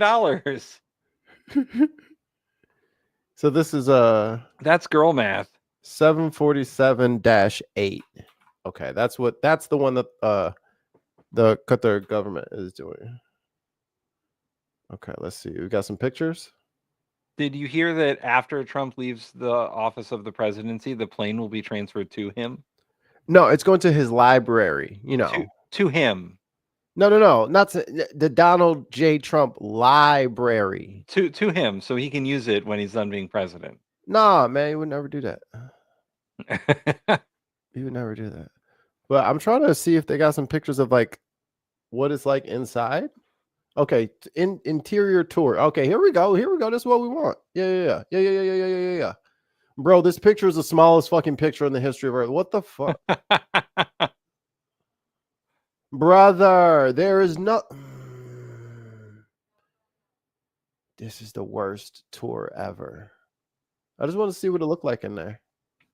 So let me see if it's on YouTube. 747-8. Can I see the inside of the plane? Oh yeah, I can't find it either. Yo, what's the secret? I don't want to see where he sleeps and shit like that, but I want to see what the inside of them. Ooh, I found some pictures. All right, Mikey, I'm gonna send it to you. All right. You know we got private chat, right? Yeah. Okay. I'm not Wayne. Just checking. There you go. Oh. There might be like ads and whatnot, but you get the gist. Yo. You just as bad as other. Okay, there we go. Oh my God, the ads are coming in hot and heavy. Yep. There you go. This is what he needs. Yeah, he needs that. He needs this. All this. Even the fucking cockpit is gold. I was about to say, if they got champagne up there for the goddamn pilots, this might be a mistake. This might be a terrible mistake. Wow. He really needs this, huh? He needs it for Air Force One. His Air Force One isn't good enough. His giant fucking It's flying 40 fortress. years old. Yeah. Dude, planes are not cars. You don't have to replace them like that. And Boeing is already building a new Air Force One for him. This is like... Look, they think he can play checkers. That's funny. Or backgammon. There's Yeah, he backgammon does on not there. understand the rules for fucking backgammon. Guaranteed. I promise. But there you go. Those are some pictures of the inside of the free plane that he's getting. Bro, it's not a bribe. Look, do I have to pull up the rule for you again? It says any gift. Yeah, any gift whatsoever. They made it very clear. See, Congress has to approve it. All right, I'm gonna ask you this, Tim, and then I'm gonna let it go. All right. Show me up there where it says jet. It doesn't say jet. It Well, says thank you very much. No, Moving on. it accepts. It's not accepting any presents. He can't accept any presents. It's not a present. It's a jet. It's an emoluments then. It doesn't say no. The jet's not called the emoluments. It's called the 747-8. They didn't write down 747-8 in there. If they didn't want me to have it, they should have wrote it in there. That thing is gonna have so many fucking bugs in it. Yo, and And didn't there? I'll let him finish, and then I'll say the. I gotta free things. I've been buffering this super the whole time, so we'll take one too, and it helps us out because again, we're talking about we have 40-year-old aircraft. The money we spend, the maintenance we spend on those planes to keep them tippy top. So then it's not 40; it's new. It's just was originally built 40 years ago, but the engine is fucking tip top. You're fine. Is this the boat theory again? Like if you replace all the planks on the boat, is it the same boat? Oh, the ship of Theseus. Yeah. Is astronomical. You wouldn't even believe it. So I think it's a great gesture. Did you want to get one of Elon's rockets? I heard those are really good. Yeah, you faster. Should take a test drive in one. You could get to Florida in 10 minutes. You're from Qatar. I appreciate it very much. I would, and I'm pretty sure it's Qatar, right? It's Qatar. It's not Qatar. Like I always said Qatar, but I think it's Qatar. Let us know in the chat. Yeah, is it Qatar or is it Qatar? Never be one to turn down that kind of an offer. I mean, I could be a stupid person, say, no, we don't want a free, very expensive. No, I'm not allowed to take this, is what the appropriate response is. You got a super chat from Tim Pal.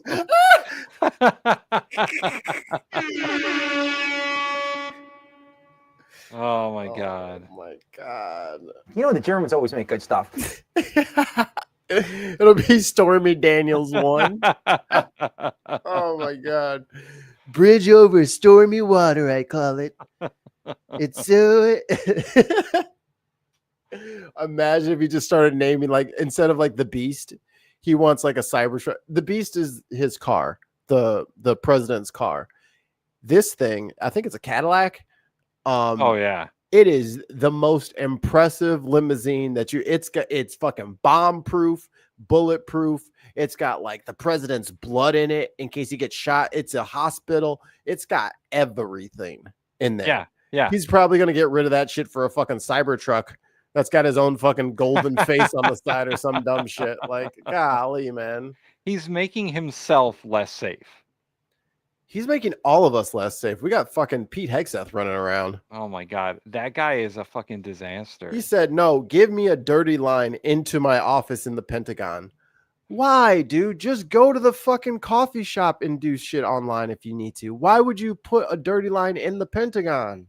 Did you hear he's also either installing or has installed a $40,000 makeup studio for himself? 50,000? Yes. Into the Pentagon. Yes. So that he could be ready for his news, for his Fox spots. For his Fox spots. What a fucking god. Here's I think I was arguing this with Graham, because he's in the, and you as well. We're in this like digital media space. Yeah. What the fuck is costing so much? Yeah. What's $50,000? What's $1,000 is a really nice camera. $2,000, $3,000. $4,000 for a camera? Yeah, what is he going? I don't even know what you're buying. There's not even what that costs that much. Maybe an 8K? Is he getting an 8K? They don't even stream an 8K. What's the point? You know what I mean? Like, it costs too much data. Look, we've already been here. We all thought we were going to be streaming in 4K, and then we realized the platforms are like, yo, you're stopping at 1080, and you're lucky you're not at 720. Like I don't how many cameras does he need? Let's say he gets 5 cameras. That's 5 cameras at $2,000 a piece. I'm getting real pricey. That's still $10,000. He's also got the lights. He's got to have like studio lighting. That's maybe $2,000, $3,000. Your own personal boom mic and operator. A boom mic. You need a key grip. Tim Ballum with a $2 super chat. Hey, where'd it go? Trump Cybertruck at the same time. Trump's Cybertruck would be called the pussy. It would and it's just his hand is like a grill. Yeah. Oh, and this is offensive. Sorry, ladies, but I think I will make this shirt, Tim. Okay. I'm like, I'm a black liberal. Can I grab your daughter by the pussy? This is his America. What? I just want to know what the rules are. We can say the R word again. We can say the F word again. Can I just start walking around grabbing? Can I grab your Republican white daughters It's because I learned this from your guy. This is what he does. I mean, to Trump, there are no rules. Like literally, he does not have rules. I'm just gonna get his words and just wear them around as a big old black dude and just gauge people's response.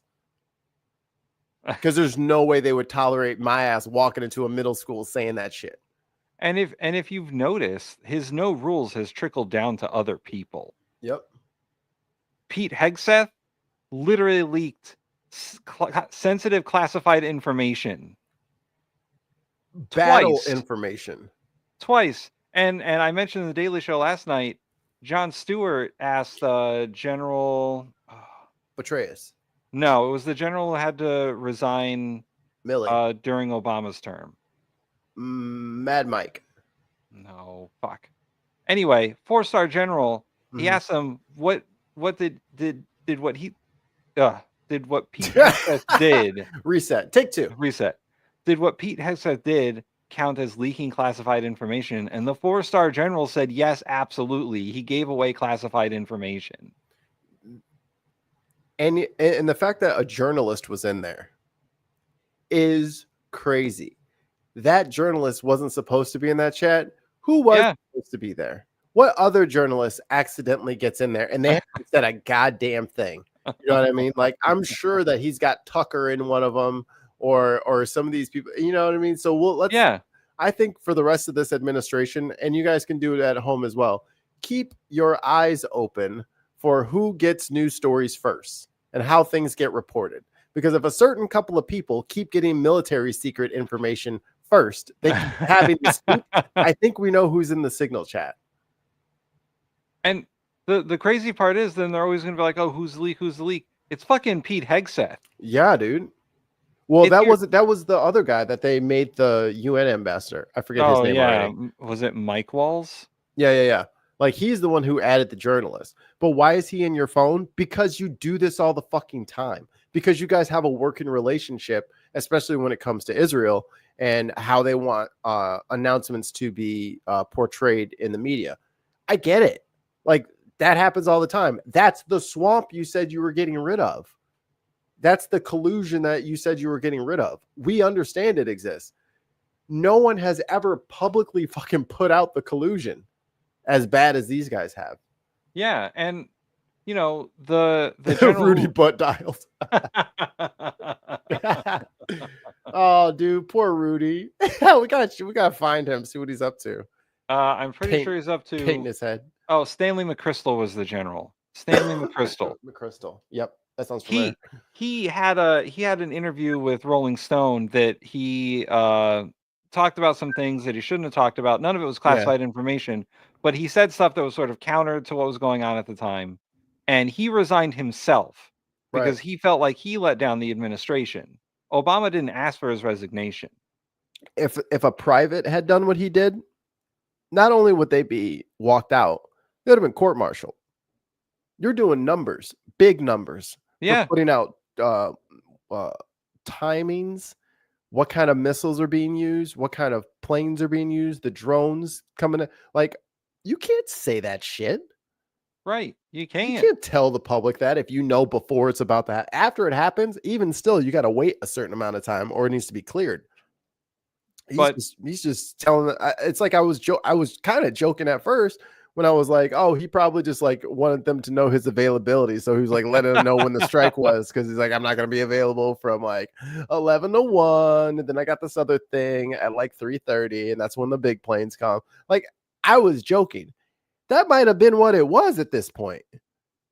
Because that shit didn't even, like, he had to copy and paste that from his actual briefing. Yeah. Yo, you can't copy paste your briefing, dog. Like, how is he even getting briefings in a fucking digital format at this point? I like how the chat is workshopping where Rudy is currently. Oh, let me look. Oh, oh, Diz.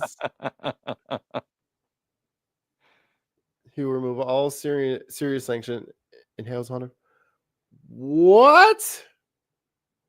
Huh? All right, let's. That's wild. Hold on. Let's Expensive airplane.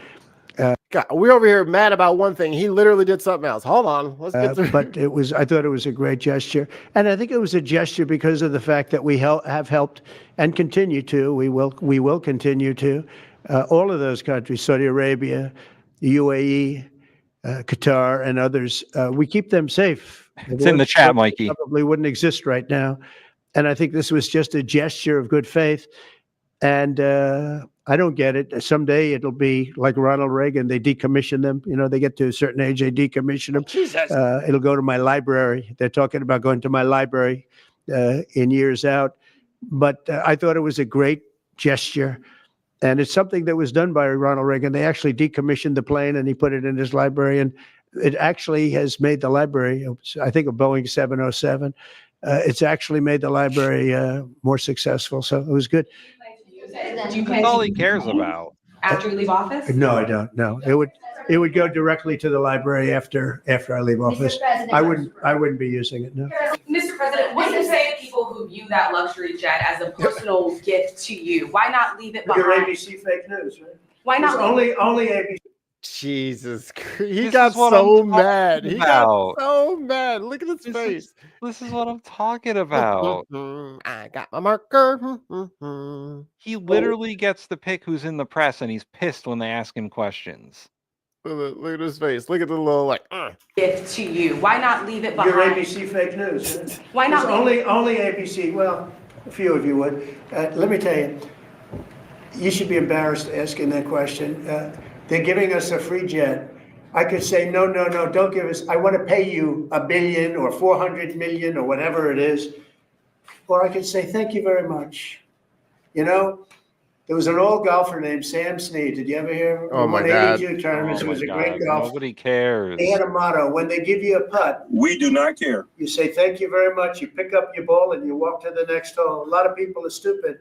They say, no, I insist on putting it. What the fuck is he talking about? I don't think he knows.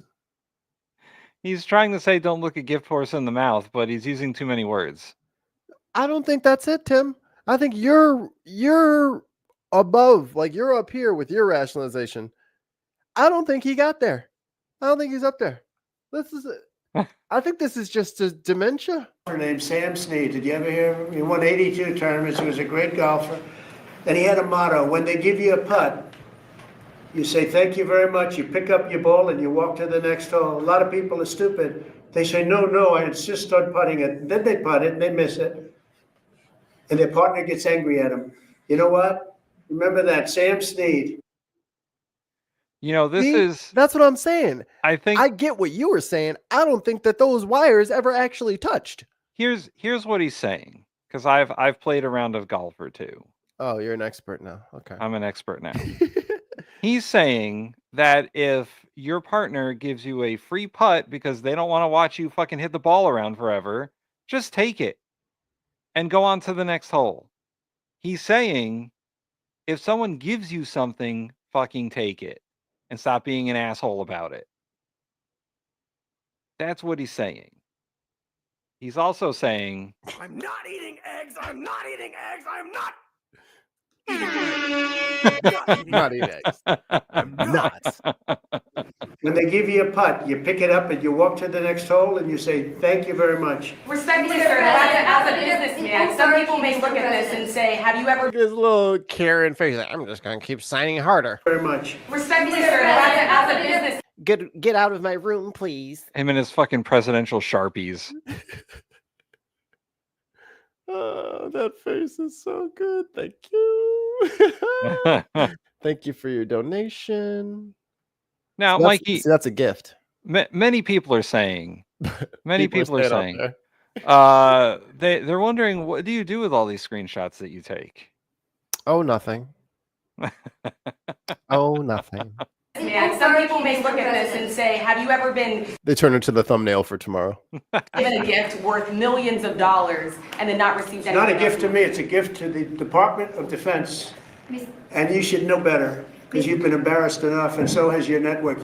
Did you just say the G word? Let me look on this paper real quick. I think it said, yeah, you can have gifts.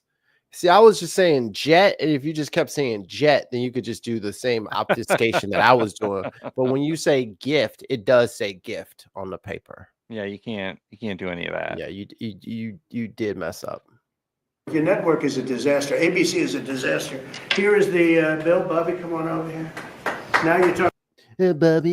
Bobby, come closer, Bobby.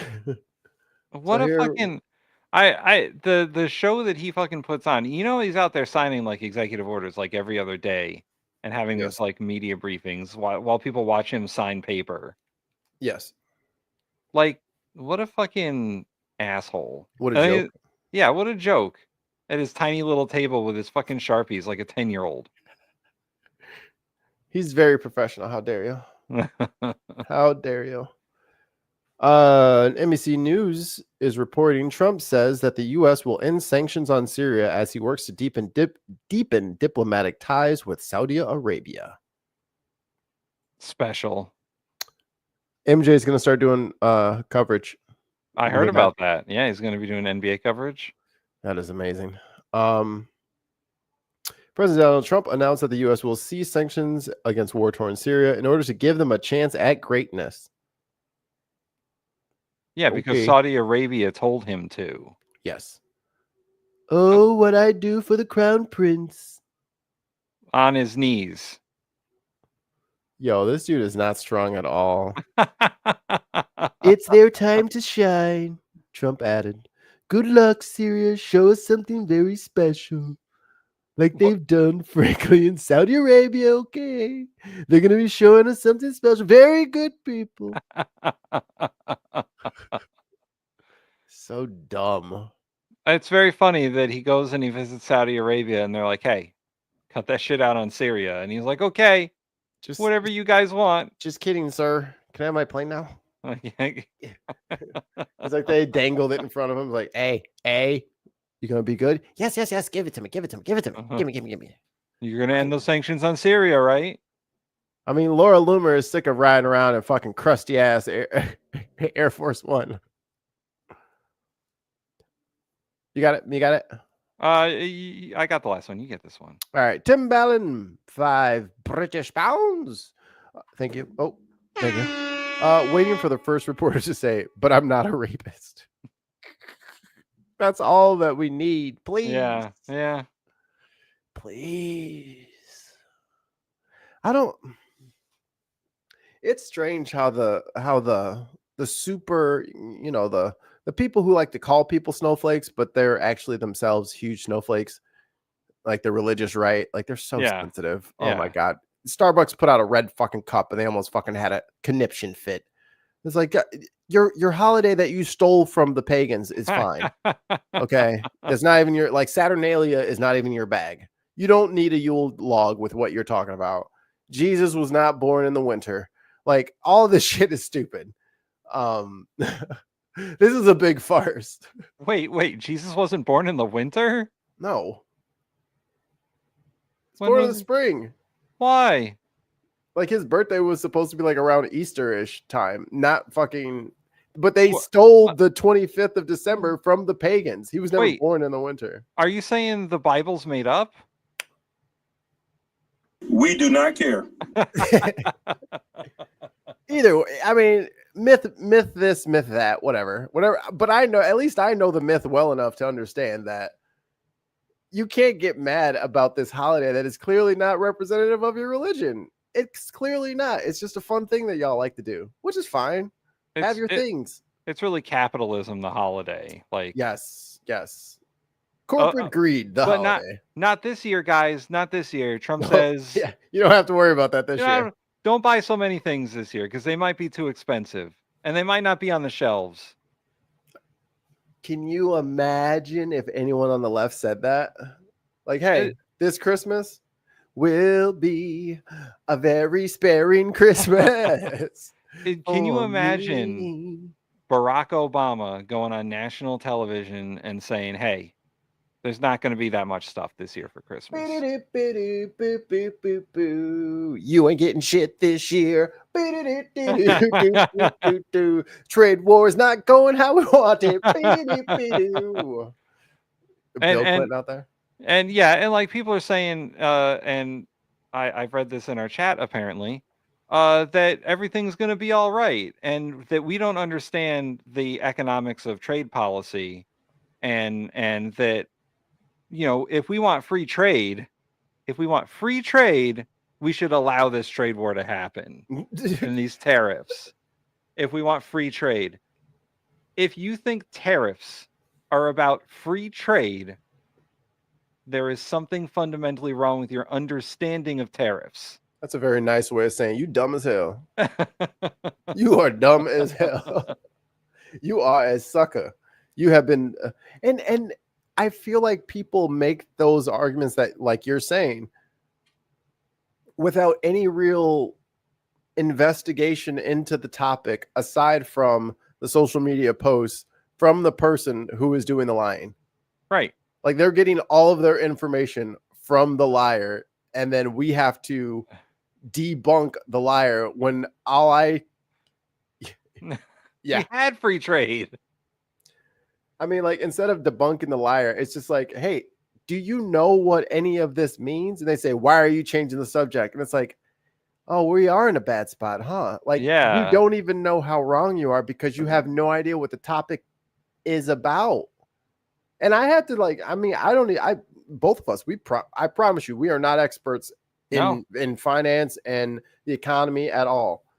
But I do know how to listen, and I know how to watch all kinds of programming from all kinds of places. Let me tell you something. Europe is not like against us in this sense. Like the Deutsch world is not giving us weird coverage. You know what I mean? Like they're just giving coverage on what's happening, and their experts have no dog in this fight. They're not Republican or Democrat. So maybe try some of that. Like get some news from outside of the States. See what the BBC is saying about us. Deutsch World or Al Jazeera, you know, since we're friends with Qatar, by the way. Like, and that's the other thing that fucking drives me crazy. And that was my coup de grace for this dumbass. Didn't you say Qatar was funding Hamas? Right. So you're flying around in a Hamas jet? Yes. He doesn't care. He doesn't care. He doesn't care. I don't understand. It's not about Trump is 100% out for Trump. Any of and I've recently written for one of my last papers for school for my degree, a paper comparing Trump's first 100 days in office to his second 100 days in office.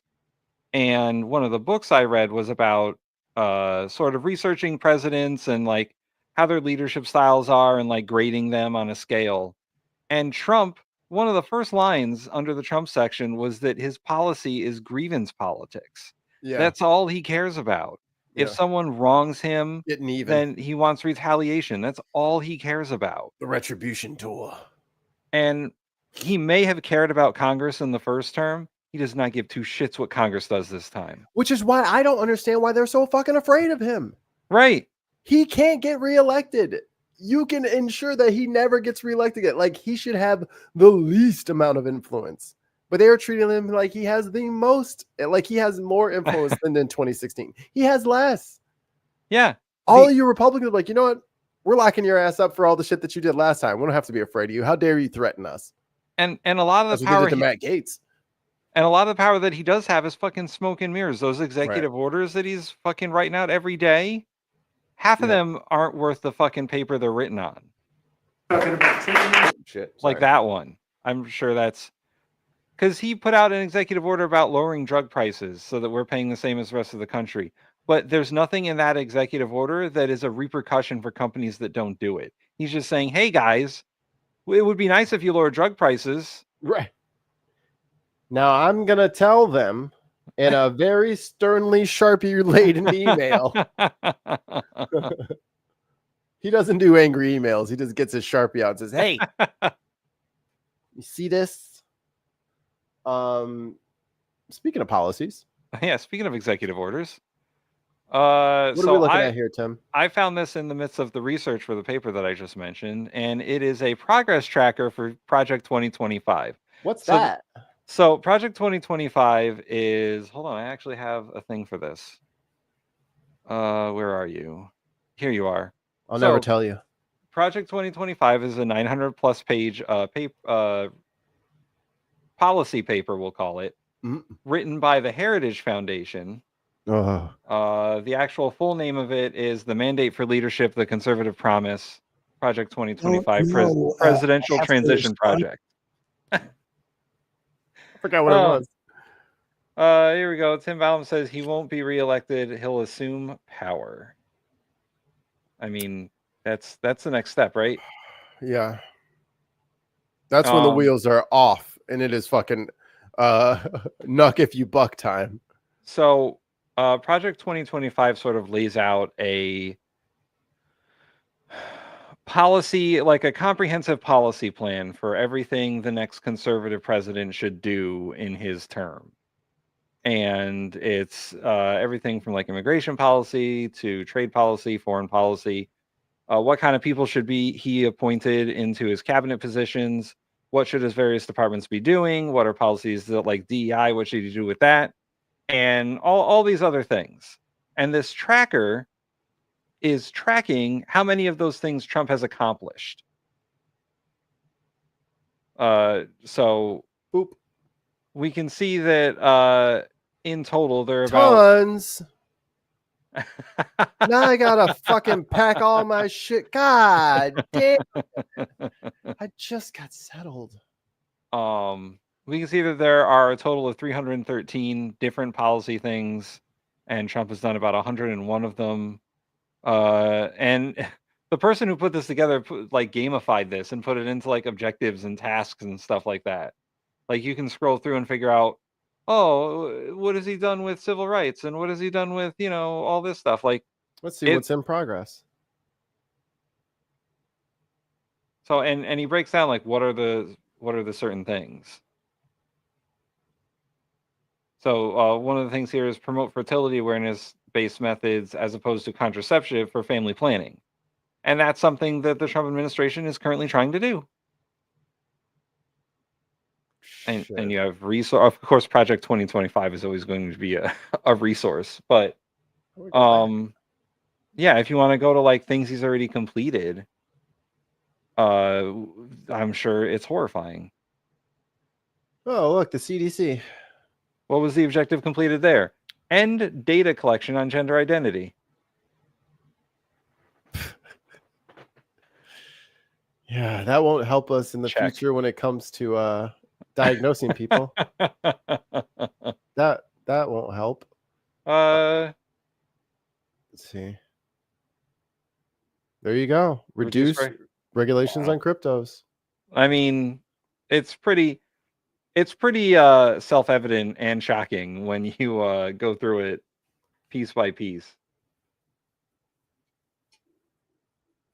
Oh, there's one they recently completed. Expel transgender people who are currently serving in the military. Hey, the Supreme Court helped them out with that one.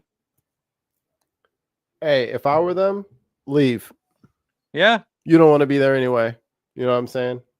Like if they reintroduce segregation at like the musicians, whatever, I would be out. I'd be like, fuck this. I'm not staying here.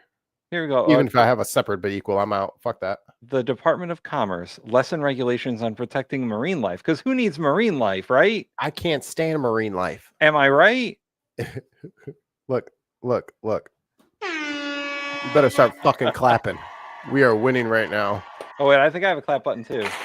There we go. Now I'm clapping. You got the Jerry Springer clap. You got like the live studio audience joint. I got the fucking bullshit fucking. Yeah, that ain't yeah. Who's coming out on stage? Fucking Gwen Stefani? I don't know what crowd we're some more horrifying ones we got here. Weaken federal employee unions. That's good. Task complete. Restrict low-income heat and energy assistance programs. That's what they were talking. That's what they were talking about down in Missouri. Oh, okay. Eliminate the Office of Immigration Detention.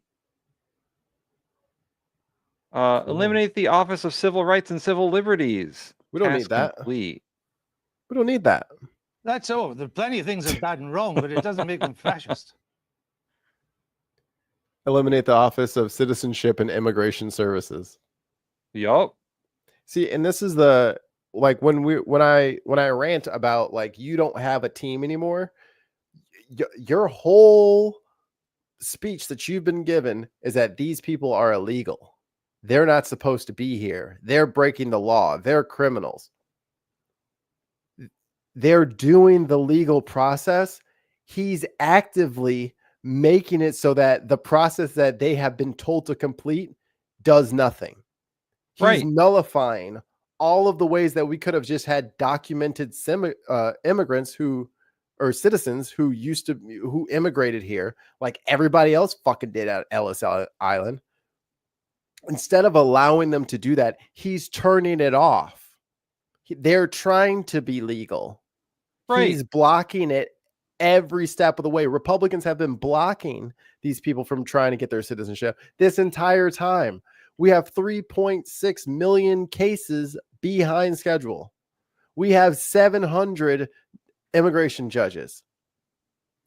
They did it on purpose so that it doesn't work. See, just like the tariffs, see, I'm telling you, they're not telling you the truth. They just want you to be angry at them for not following the rules when they're literally breaking the rules. Like they're just saying, just get rid of the whole commission that even deals with these people. Like that's not what you asked for, right? Like you said, they should be documented. They need to sign the book on the way in. They're trying to, but they're removing all of the books to sign in with. Yeah, and you scroll down a little bit more. There is some crazy shit that's going on here. Rollback goal of haze reduction. Yeah. Institute a pause and review of all grants from the EPA. Worth $20 billion. $20 billion. Just frozen now, right? Because nobody's getting that money anymore. Even better, One Acre Pagan, he says, have the book burning begun yet? No, they're just changing it. Yeah. Just going into museums and just literally changing the history. Well, JD Vance is in charge of whatever the civil rights thing was. Oh, yeah. And they fired the librarian of Congress, right? They fired the head of that and installed Marco Rubio. He has like 10 jobs now. But and they did it because they thought that she was letting in like DEI books and woke, but they have to take in everything. It's the Library of Congress. They're legally required to take in everything. So explain the Library of Congress and why like that's a thing. Because I actually didn't I figured somebody did something like that, but I didn't know that this was the body that did it. So the Library of Congress is like the official record keeper of America. They take in all media, all books, music, anything that's been published, and they keep a record of it so that it exists in case shit happens. And the job of the Library of Congress is sort of like the Library of Alexandria. Like they're supposed to keep a record of everything. Keeper of the flame. Trump's going to burn that shit to the ground.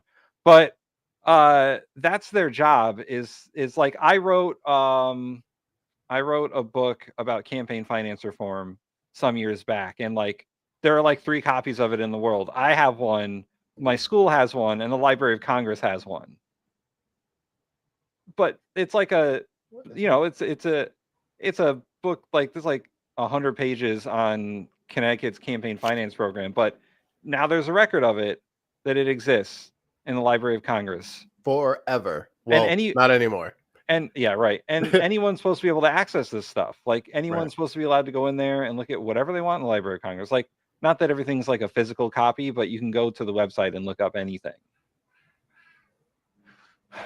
And now that the person who's in charge of that was fired because Trump thinks that it operates like a regular library. You can't have all those books. I don't like those books. Those books are bad about me, so there's no need to have them. Just throw them away. And there's already other government agencies that have gutted their libraries for woke content or whatever. Like they got rid of all references to the plane the Enola Gay because it had the word gay in it. Which was named after the guy's mom. Right. Her name was Enola Gay. That was her first and middle. But they got rid of all the like the DEI stuff, so I'm sure like the Tuskegee Airmen are gone from whatever. And then that what was it, the F666 or something like that? The all blacks lady squadron. Oh yes, yeah. They gonna get rid of all that shit. Yo, you're about to go to jail. If you ever saw that movie Men of Honor, you're going to jail. If you ever clapped at Pearl Harbor, you're going to jail. You're done.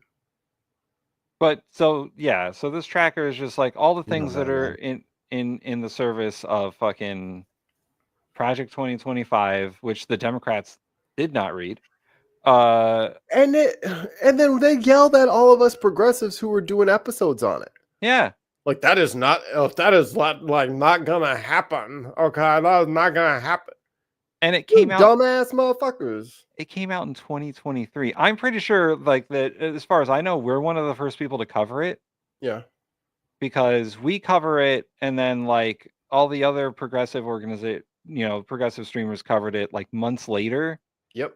Like even the Shody covered it like 6 months later than we did. And we just saw, we're like, what's this Project 25 thing? And we read into it and we're like, this is horrifying. And then I'm like, oh, they're gonna try to go for abortion, they're gonna ban porn, they're gonna do this weird tariff thing. No, that's made up by the Democrats. That's when I was arguing with motherfuckers on TikTok before the election, because I was like, let me just get in here and get some feedback from the ground. They're dumb. Yeah. And like real dumb. And the one thing I didn't know is they do this every time. Like this is not a new thing for the Heritage Foundation to do. They put out a mandate for leadership document every time they think there's going to be another president. So why in 2024, when this thing has been out for a whole year, did the Democrats just like close their eyes and stick their fingers in their ears and stick their head in the ground and be like, I don't know what that is? Like, to have no counter to this is crazy. And then when Trump became president and he started doing the shit, right? They were like, we had no idea. We don't know what kind of plan we're going to have. You should have had a counter for this the entire time. Even if it wasn't going to happen. You still needed a counter for it. And the problem was, like, if people are so fucking visual, all it takes is a TikTok short, maybe about 90 seconds, 60 seconds long. I'm going to Google, and then you just flip to the camera of her Googling Project 2025, holding it up to the camera and be like, look, I'm going to go on here right now and show you what he's trying to do. And I'm going to put, and then leave the link in the fucking thing. That's all she had to do. And then people would have went, wow, but I'm not going to acknowledge that exists. That's crazy talk. Well, look at where we're at. Fucking, 17% to go. Yeah. Well, I mean, what's the overall progress again? 42. Yeah, they're only halfway done. And it's like day 110 or some shit like that. Like, they got half of this shit done in the first 100 days. That's funny. That's funny. Diz says that the first mandate for leadership was for Reagan. Yeah. So that's like how far back. That's where he got "Make America Great Again" from. Yeah. It was a leftover campaign slogan from Reagan. Has a register $5 super chat from Tim Ballum. Thank you so much, Tim. We appreciate you. Has the register of copyright been sacked to protect Elon's data theft? Possibly. Possibly. Who knows? Who knows what? Like, really, honestly, who knows what departments he's been given access to? So and where he's been. Let's put on our speculation caps. Yeah, we got him. So, who do you think he was spying on? Because when they got into that Social Security office, they didn't go for the whole thing. Right. They went for specific people. Do you think he went after his competitors or people he doesn't like? I think so. I think that Elon is also one of those grievance guys. Like, you can tell. Sure. You can tell from the way he operates in the public that he's definitely a dude who's out for revenge. I think, yeah, anyone who like publicly disagrees with him, anyone who has a competitor business interest. I also think that he was probably looking at some high-level government officials who he may or may not like, because he's not well liked in that fucking Tim Walz. Yeah, he's not well liked, especially in that cabinet room, because he was stepping on everyone's toes for a while. So, despite the harmony that Trump likes to portray, there were definitely people in there who didn't like him, like J.D. Vance, like Marco Rubio, like Pete Hegseth. They all thought that he was like an interloper and just trying to like attach himself to Trump. Which he was. Yeah. They were right to hate him. You do notice that, like, in the last couple of weeks, Elon's been real quiet. Yeah, where you been, buddy? He's been real quiet. He hasn't been on Unboxing a bit. That's good. Yo, he must have run out of ketamine. That's rough. Yeah. He's got a withdrawal from it now, right? He's just laying in a puddle. Fuck. Unboxed. Politics. The big jerks. Oh, I need to put that on the soundboard. And Tim Walz is a big jerk. Big jerk. Oompa Loper. Oompa Loper. I love it. Well played, Al Trucker. But yeah, I mean, I think you're right. He didn't go off. When he was in Social Security, he was probably looking for people who he knew that he didn't like.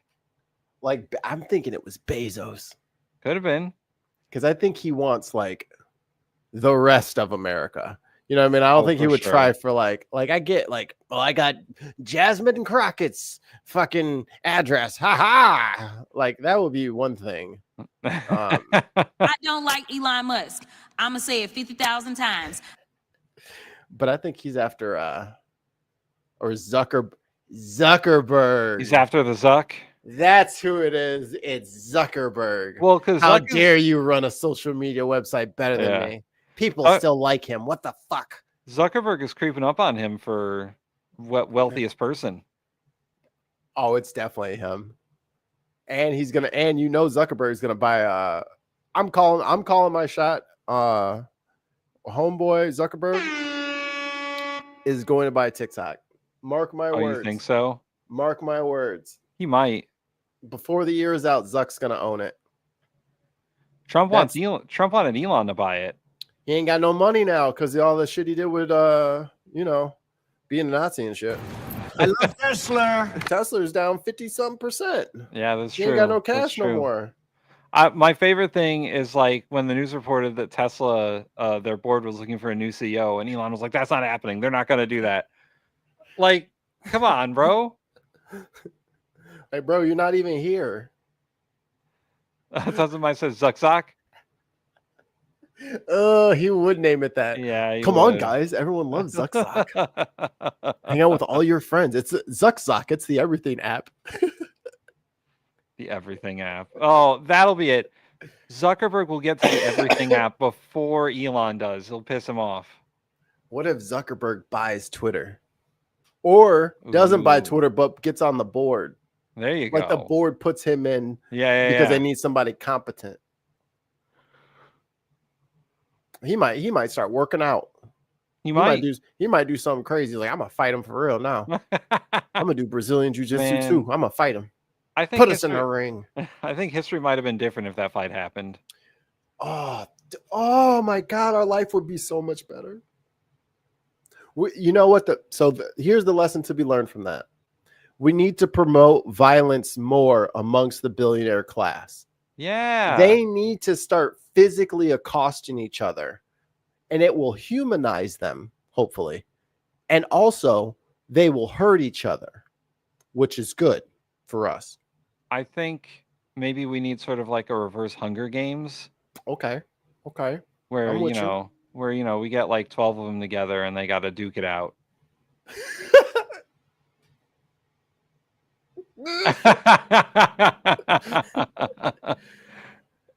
Yes. You know what? I would do that just out of spite. Yeah, I would buy X and then rename it like T or something and then be like, "Yep. I would change it to plus. Plus. Just take the X and just. Oh, now it's fixed. The ads for that would be great. Like X has now become plus, and you just like twist it 90 degrees, and then bam. Actually, that's not bad. Yeah. I'm pretty fucking good at this. Pay me $400 million. I'll take one free jet, please. You won $400 million jet, please. I believe the key to the data thief could be profiling the public to detect who are Republicans and who are Democrats, so the next vote can be more predictable. They already know that, though. Yeah, they already know that. Like, we register at the DMV. Like, it's on my it's not on my driver's license, but the same place where I get my driver's license, you can register to vote. Every time someone knocks on your door, calls your phone, and surveys you, they record that data, and they already know who's a registered Democrat and Republican. Like and the campaigns that I ran, and they were just for like town council. They had this massive database. My third wife used to twist it 90 degrees. Unless you're into that kind of thing. Unless you're into that, I mean, I'm not gonna kink shame, but I don't yuck yums anymore. That Everybody, let your freak flag fly. But if you don't think that they already don't know who you are and how you're gonna vote, now you know. They know who you are and how you're gonna vote. They can make a very educated guess. Yeah. Even if you're unaffiliated, they'll be like, yeah, we know which way this guy's going to lean. I mean, it's funny that they have like the mechanism, right, to like spy and get all of this information about people and I'll use that to influence how you're going to vote. Bro, stop doing tariffs. Yeah. You know what I mean? Don't cut the aid to all of the poor, starving children across the world. Like, you could, I mean, in essence, create a computer society where you spy on everybody 24/7, or you could have just done what, the previous administration, the one before it did, make sure the budget was clean and, do some like work for the people. Like, it's politics is not that complicated. It really ain't. We'll tell you what we need. Just make sure it happens. It's an administration kind of thing, not so much and now what I'm thinking is $400 million jet gift for me. No fucking tomatoes for you. That's my vision. Like, if that's your fucking vision, dude, then like fucking count me out. Like, no tomatoes for you. Like, that sucks. I don't like it. Dude, I love this game. Bop it. I love that game. That game was hard. Yeah, I think that overall, like you're saying, politics ain't hard. Just don't be out there actually trying to hurt people. It's really that simple. It's really that simple. And like, don't push, for a political party who forever was like, don't push your shit on me. Yeah. Like, I'd keep government out of my life and don't tell me what to do with my Christianity or whatever. So they used to be. Now they're like, well, and some of those policies on that 2025 tracker are like, oh, well, family first, pro-life, and all this other stuff that's like really like Christian ideology in the form of government policy. And I don't know if everybody noticed, but Americans do a lot of sinning. Oh, yeah. They're not giving up the booze. They're not giving up the massive amount of porn that we ingest. Like, it's not happening. And part of it is they know that like their immigration policy is going to lead to like a population that's not going to grow. So they're like, we have to make everyone, and they floated like this, if you have a baby, we'll give you $5,000 thing. Oh, who's paying for that? Right. Who's paying for that? You know what else will help? $5,000. Like, what the fuck? Or why are you just give me $5,000? I thought you said you was trying to help. If you got $5,000 checks, why the fuck are we still talking? Give it to me. I just need money, bitch. I'm broke. I'm not looking for a mission in life. Give me the cash, bitch. Run it. Yeah, if you got $5,000, I want it. Give it directly to me. Yeah. Don't be like, we have $5,000 only if you have a kid. Like, what if I already have a kid? Are you going to give me more money? Yeah, my kid's 2, so I need 10,000. There you go. Like, if that's the logic we're doing, where it's like, I'll just literally throw money at a problem. You know what? I'm having a real problem. My head right here was itching. Probably because the light's making my face hot. But that's 5,000. I need and like 5,000 for that. Reversing Roe isn't going to lead to more babies. It's just going to lead to more abortion and illegal abortion. It's going to lead to unsupervised, unsafe abortion. Right. It's going to lead to more women suffering the health consequences of unregulated abortions. Like there's no, if you get rid of all the abortion clinics, it doesn't get rid of abortion. Nope. You just make it unsafe. Yeah. Now imagine if there was, I don't know, like bounty hunters that would use the internet to scour your search history so that when you went on porn and you got your little session in there, you got candles lit, you don't put wax all over yourself, you're having a good night. But as soon as you came to conclusion, the SWAT team kicks in the door and says, hey, that needs to be inside an egg right now, or you're going to jail.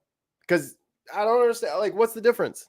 Like, if you're not gonna regulate balls, you can't regulate ovaries. Yeah.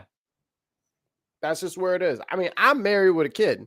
Y'all can do whatever you want with the rules. It don't really affect me no more. I don't care. I'm out there. Hey, I hung it up. My jersey's in the rafters already. I'm out. I'm out of the game now. But you retired your number? Yeah, no one can wear 5 after me. It's me. It's me we're talking about here. But if we're going to do the best thing we can, I mean, why don't we start bringing in people? If we're trying to have babies of like American citizen babies, document them migrants, make them all citizens. That's 20 million. They have 5 kids each. You in there? What's the problem? Well, you see, Mikey, they're not white. Oh, I see. It's all them black people are getting the jobs that we white people used to have. And those uppity women now, they want the right to choose. We'll split people on. Poor Bernie. It's so funny. Bernie Sanders boils it down pretty good, I think. He knows. He knows how they sound. These uppity women can't have the right to choose, and we got to keep the blacks out of our communities, I think. Look, if they want white babies, tell your women to leave us chocolated men alone. We don't want you loving on us like that. Just leave us be. My wife just said, hey. I know she's watching the other room. I'm trying to antagonize her enough so that she'll like throw something in here. Tell your daughters not to be with black dudes. Oh, what? They don't want to talk to you anymore when you come out as racist, and then they end up with a black dude anyway? Damn, that's crazy. It's almost like it backfired. Blackfired. Blackfired, the new show on FX. I would be the star of that show. Brought to you by Plus. Streaming to you on Plus. Plus the everything app. Plus extra. Plus ultra. Plus ultra. All Might. Ultra. Detroit Slammer. It sounds like a tampon. I'm just putting it out there. Plus. Sounds like a pregnancy test. No lie. Or a COVID test. Same thing. Plus. Here we go. A little Arkansas news to close us out. Arkansas. Going through Arkansas, I thought it was a joke. Got stopped at the way station in Arkansas and was handed a piece of paper. And it says, "Can you read and write English?" I said, "Yes, sir, I sure can." He goes, "Can you read this?" So I read it to myself, and I was like, okay, I started handing it back. He goes, no, read it out loud for me. So I read it out loud for him, and, it was short and sweet, no problem. He goes, now, can you write this for me on this paper? And I did, and there was a whole bunch of people that had already written on it. And I was actually witnessing people in handcuffs that had been pulled in, and I was like, what's going on? He goes, oh, we've come across now that if you cannot read or write in English, that it's a $5,000 fine. And if you have a company in Arkansas that employs people that can't read or write in English, it's a $10,000 fine paid on the spot. If you cannot pay it, you're automatically arrested and lose your license. What a shocker. So many of those things I think are illegal. Oh yeah, hold on. You have to clap, y'all. This is good. This We're is winning. a good thing. This is winning. This is what winning looks like. Mikey, I'm so tired of winning. You're gonna be like, Mr. President, please, I don't want to win anymore. I'm Turn so off the tired of all the windcopter. winning. I've seen that before, and it is no less horrifying the second time you see it. Are they're not allowed to do that? No, you can't do literacy. You can't do roadside literacy tests and make people pay a fine. Those things violate certain amendments of the Constitution. where's that money go? Pockets. I mean, come on, man. Y'all can't be falling for this. This is corruption. This is a mob fucking. So if the guy has 10,000 cash on him, maybe 15,000 cash on him, maybe you don't give him the piece of paper and you let him go. Yeah. What are we talking about here? This is corruption. This is Gotham City's like underbelly right now. Like that's where we're at. We're in Gotham Cityville. What is going on there in Arkansas? Tons. You're the governor of Arkansas. Yeah, tons. What are you doing? What's going on down there? Clean it up. Yeah, you're looking sloppy out there, Arkansas. Ugh. Oh man. We didn't even get into the Diddy stuff. We didn't even get into the Kanye stuff. There's Kanye stuff? Bro, he has a song called Heil Uh-huh. Really? That's what I was telling you earlier. Oh my god. That's what I was like, can you hear what they're saying? And you're like, yeah. I was like, no, I heard the song. I didn't know that was his song. Yeah. Oh. What are we doing? I don't know. Mikey, what are we doing in this country? Did COVID break us? I think so. I think something happened. I think a certain part of the population snapped. I don't know if we're getting them back. I think they are permanently. Yeah, I think there's some real problems going on. Like people are just out and about, like in the wild, doing crazy shit, and no one's stopping them. I don't.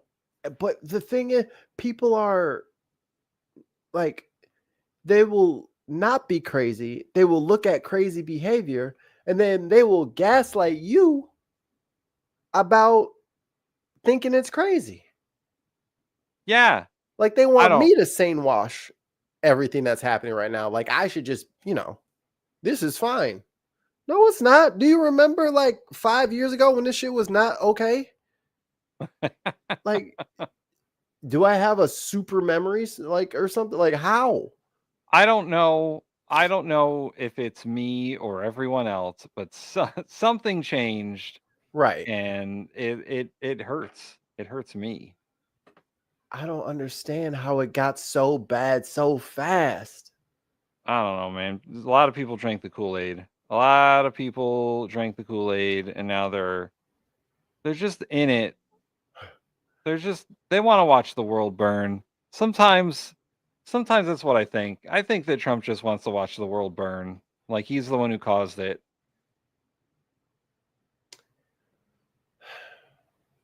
But this isn't even doing that.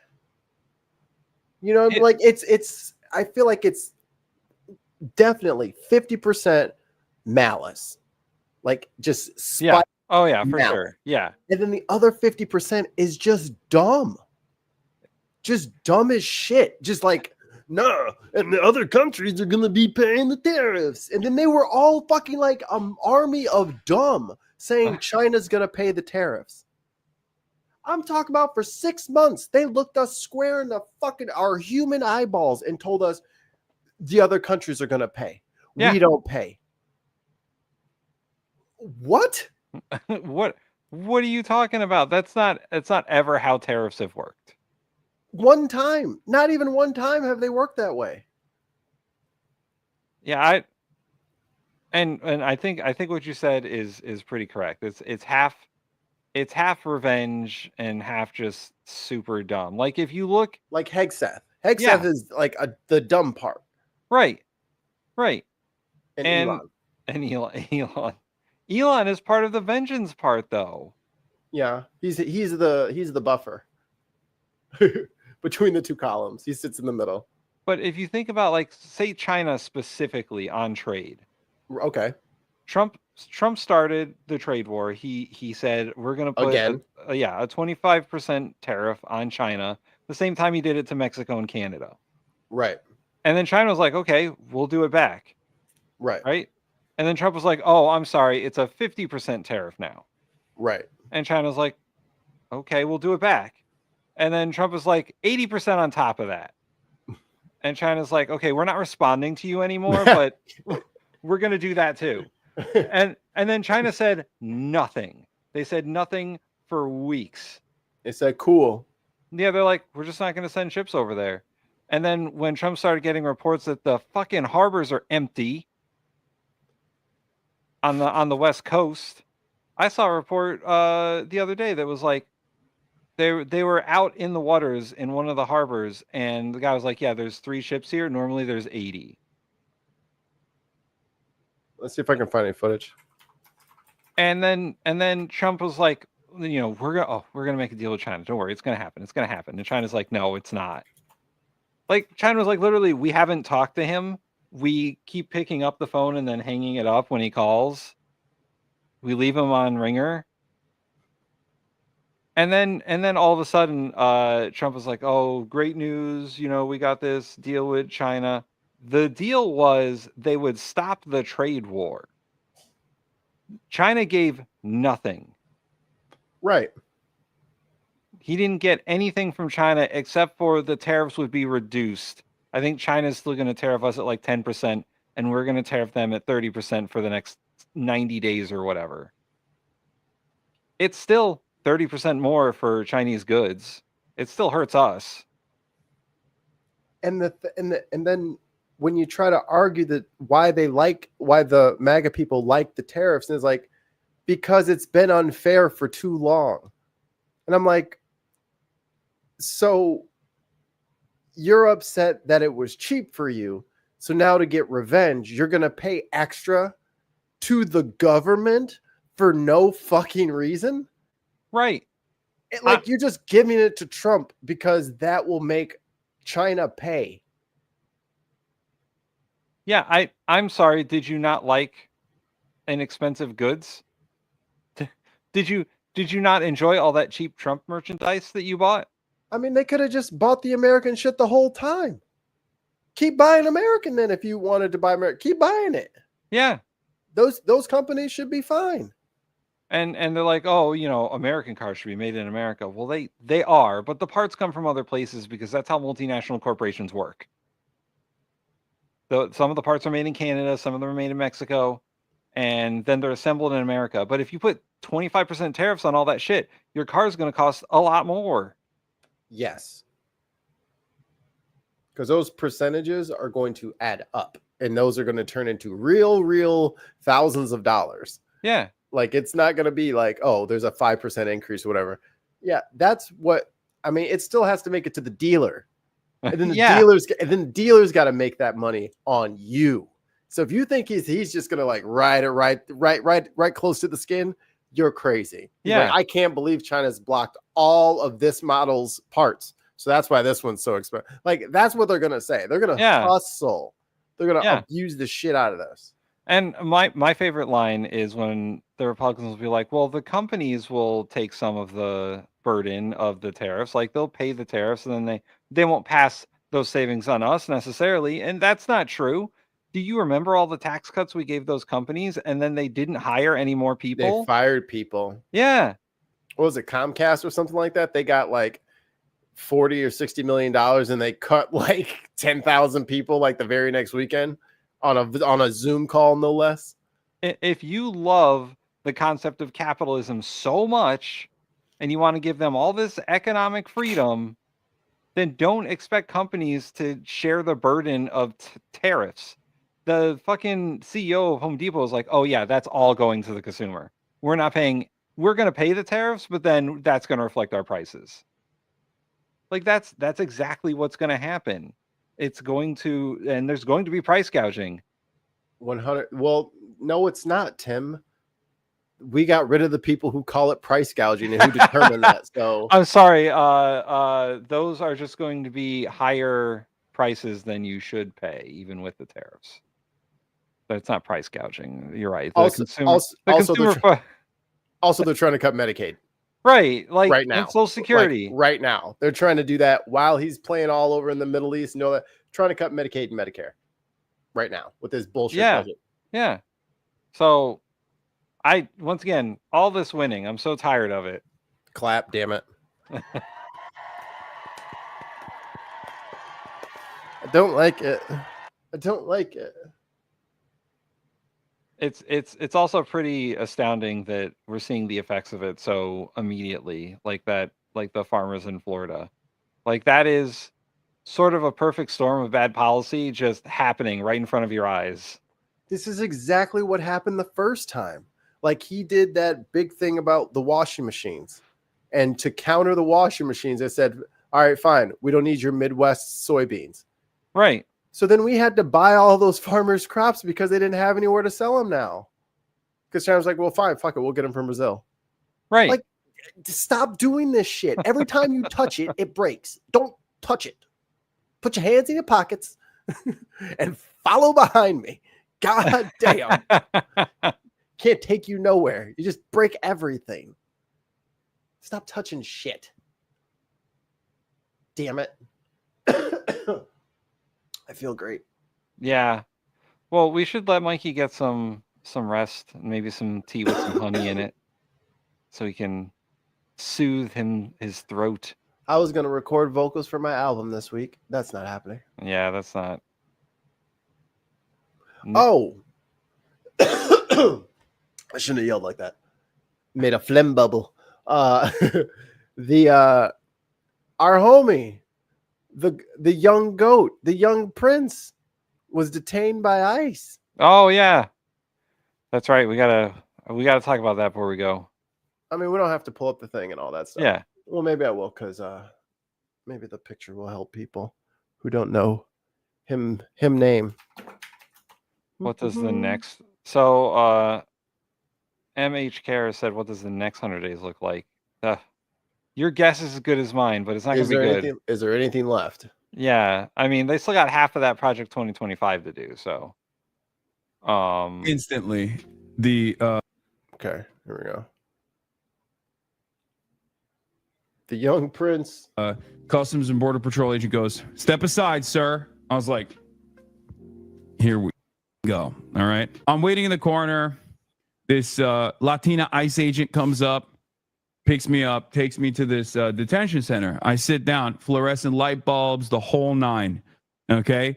They have benches in the back. I can hear those light bulbs. Oh, yeah. Yeah, me too. Of O'Hare Airport, where there's like a detention area. Okay. There's a detention area. I'm sitting there. There's like a bunch of terrified families. Finally, this agent comes out, says, "Hassan Piker." I'm like, "That's me." Bye, guys. Coming with me. I'm like, "Oh, brother, here we go." They take me to this back room. Okay. And the back room is not great. Everything, the back room is designed in the most hostile way I've ever been inside of a room. The vibes are really back there. Everything is fluorescent light bulb. It's very obvious that they knew exactly who the I was. He kept saying, "Oh, well, since you mentioned that, what do you do as a job?" And I was like, "I'm a Twitch streamer." And he's like, "Well, since you mentioned that you were a Twitch streamer, what kind of things do you stream about?" And at first I was like, do I just tell him I play video games? Because I don't think he's going to believe me if I say I just play video games to him, right? So I was just like, yeah, I play video games, but I also do current events, sometimes drama. internet.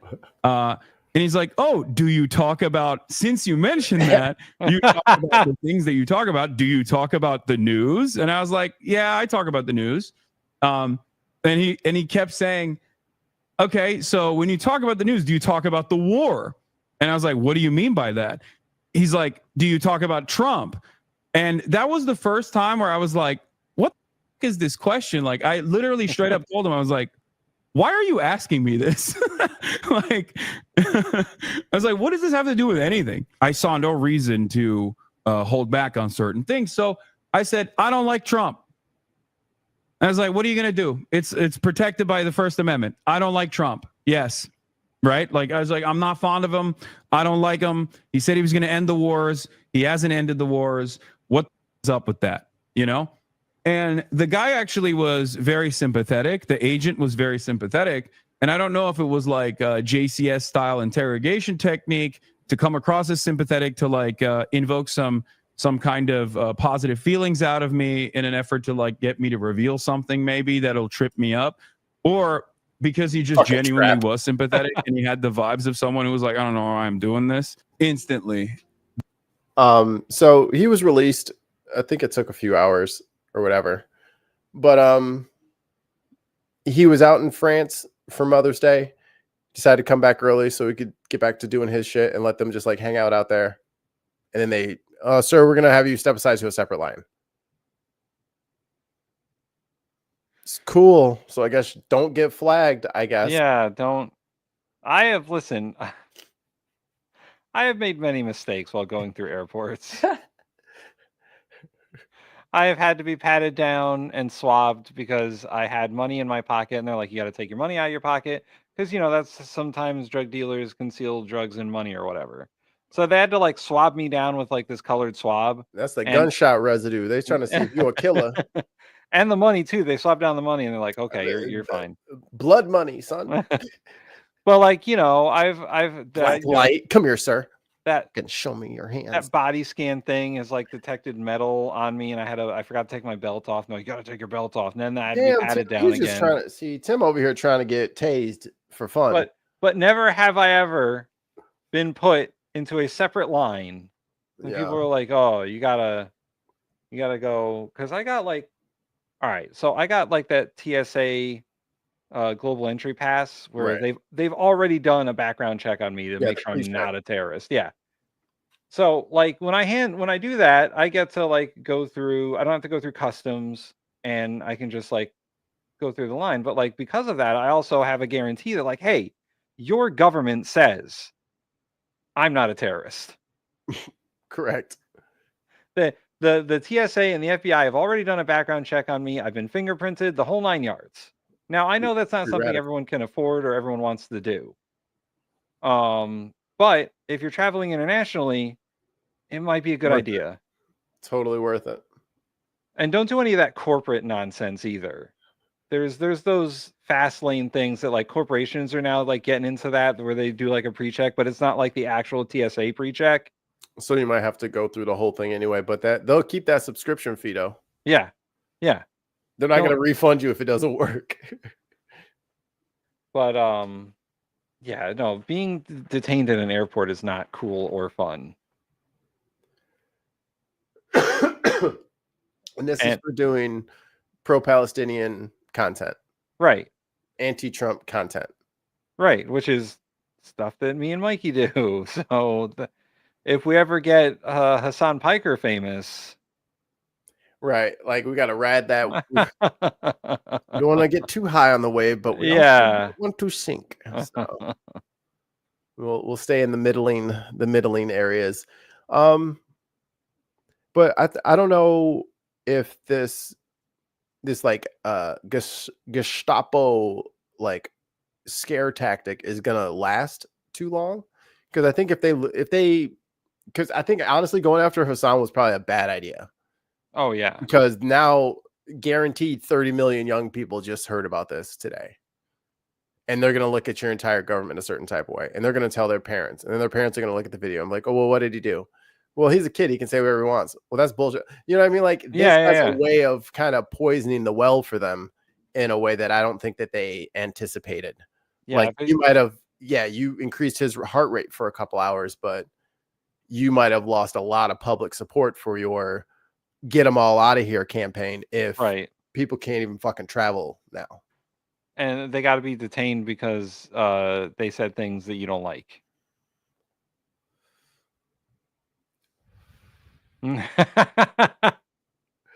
Just are headed that way. Might as well beat the rush. I don't know, Tim. Do you think what will happen sooner? And chat, you can respond as well. Will we A, get sent to Alcatraz, B, El Salvador, or C, put in cages by all the women? Which will happen first? I'm gonna say probably Alcatraz. Okay. They have no like. I don't know about you, Mikey, but I was born here, so and I'm white. No, you're not. No, you're not. I'm gonna tell him. I'm gonna tell him your deep dark island secret. The fucking little San Juan surprise. Ice Age will be like, so you're a quarter Puerto Rican, huh? Which quarter? That's not part of this country. Like some dumb shit like that. An illegal. You're an illegal. To Alcatraz you go. 5% illegal. I think the not to like mix metaphors or whatever, but I think the El Salvador ship has sort of sailed for the most part for the government deporting people to El Salvador. I think that's enough of a problem for them at this point that they're not going to want to do it. And they've already tried deporting people to other countries, and other countries are like, yeah, we're not fucking doing that. Let me connect a string over here for the board. Let me connect the little thing. Let me connect it. Yo, did Anonymous shut down Newark Airport because that's where they were doing that shit from? Is that why they kept turning the shit off? Maybe. I They're mean, like, oh, we keep having tech issues. And Anonymous was like, we have all the flight manifests. Did you hear me? I know where all these flights are. And then Newark is just like fucking flickering. So I also heard that at the time, the last time that happened, when it was the big deal, there were maybe 3 air traffic controllers in that tower to handle 180 flights. And there are supposed to be between 10 and 15 air traffic controllers. I would say yes. So that's crazy. I mean, and Anonymous. Yeah, no, it could have been. Listen, someone was asleep at the wheel, right? Yeah. And they pressed the button, or Anonymous hacked in, and just the radars just shut off. Just turned it off. Alt F4. I don't like the American air system. I don't like the way that it's so. I don't like our airlines. I don't like our airports. I think. Oh, you're not flying. Oh yeah, they're recording this shit. You're not flying ever again. We heard. Is this you in this video, sir? Is this you saying you don't Are like? You talking shit about our fucking airline, sir? Our air travel system is too privatized. Yeah. Too privatized. And the government has now decided they no longer care about air safety at all. So like if I'm flying somewhere, it's out of the country. It's away from this shit. And I don't know if I would fly back, because who knows if there's going to be an air traffic controller to land my plane. You might have to fly to Canada and drive over. Right. Land in Toronto or something. Fucking get an Uber. Shit. Fly in the friendly skies. But it's gotten to the point where I already have like a slight fear of flying. I don't like being in an airplane in general. I love it. I can't sleep on an airplane. It's a little unnerving knowing that I'm like 30,000 miles up or whatever, or 30,000 feet up.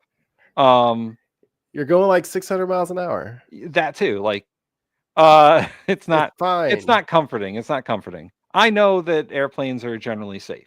Ripping through the atmosphere at a speed that would break a man in half. But thankfully, you're inside your little box. The strain on the air traffic controllers and the pilots And, sometimes I wonder about how careful they are about maintenance of airplanes and stuff like that. It doesn't put me at ease to know that there are 3 air traffic controllers monitoring 200 planes in the air. That's crazy. So there is a solution here, and it is the opposite of what our government is doing. I mean, it was already bad. How would this make it better? Right. We need more air traffic controllers. They need to hire as many as they can, as quick as they can, and train them. Right. We need more pilots. The airlines need to stop being able to get away with fucking everything. And then we have to bail them out when they're like, oh, we don't have any money and we're going to collapse. How do you not have any fucking money? Right. You've been charging people $65 for a suitcase for fucking 20 years, and now you ain't got no cash? Bullshit. Open that billfold. You got motherfucking money. I ain't trying to hear that shit. I'm sick of it. But, it's just our air traffic system is so fucking crazy. Yeah. Unnecessarily so.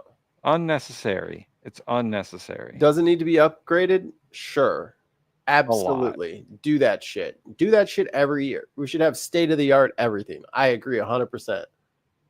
Firing all the people is not upgrading the system. Right. That is not how that works.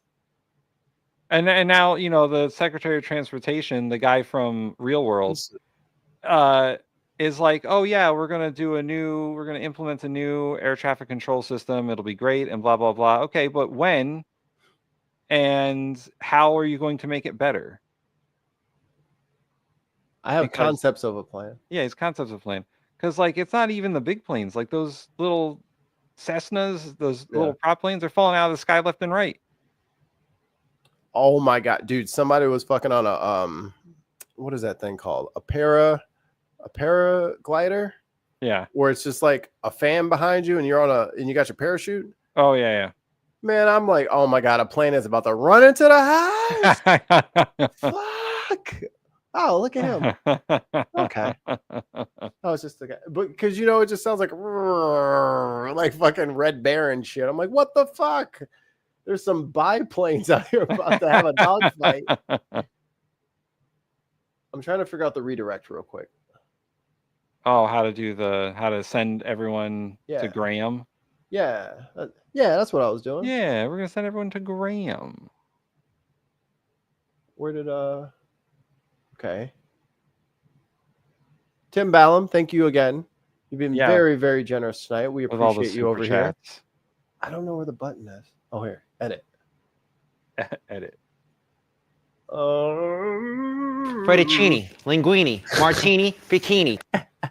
I know it gets Mikey every time now. Oh, it's so good. Oh, redirect. Add. If you followed all the instructional material, you just forget it. Oh, come on, let me type. I think I figured it out. Hey, look. Wait, where'd he go? No. Lytics social. Oh, there he is. I see him. You see him? I got it. I did it. We're going to do it? I think it's going to work. All right. You guys, thank you. Thank you. Where's my camera? Thank you for hanging out with us. We appreciate you. Thank you so much for the super chats, Tim. You're the man. You're finally a good Tim in my life. You know what I mean? Sorry, Tim. I forgot you were in here. We appreciate you guys so much. I'm gonna go get some medicine. the business. I'm gonna go get some medicine. You guys are gonna go hang out with Graham and Bowler Hat Man, if that's his real name. Who would name their child that? Bye. Say goodbye, Tim. Goodbye, everyone. Well, I did this. Why can't you? What? What? What? What? What? What? What? What? What? Why can't you? Why can't you? Why can't you? Why can't you? Why can't you? Why can't you?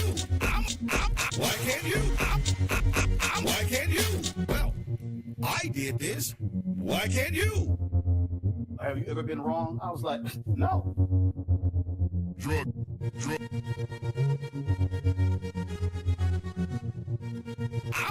I'm gonna need you to be drug tested. Why can't I'm gonna need you to be drug? I'm gonna need you to be drug. Why can't you? I'm gonna need you to be drug. Why can't you?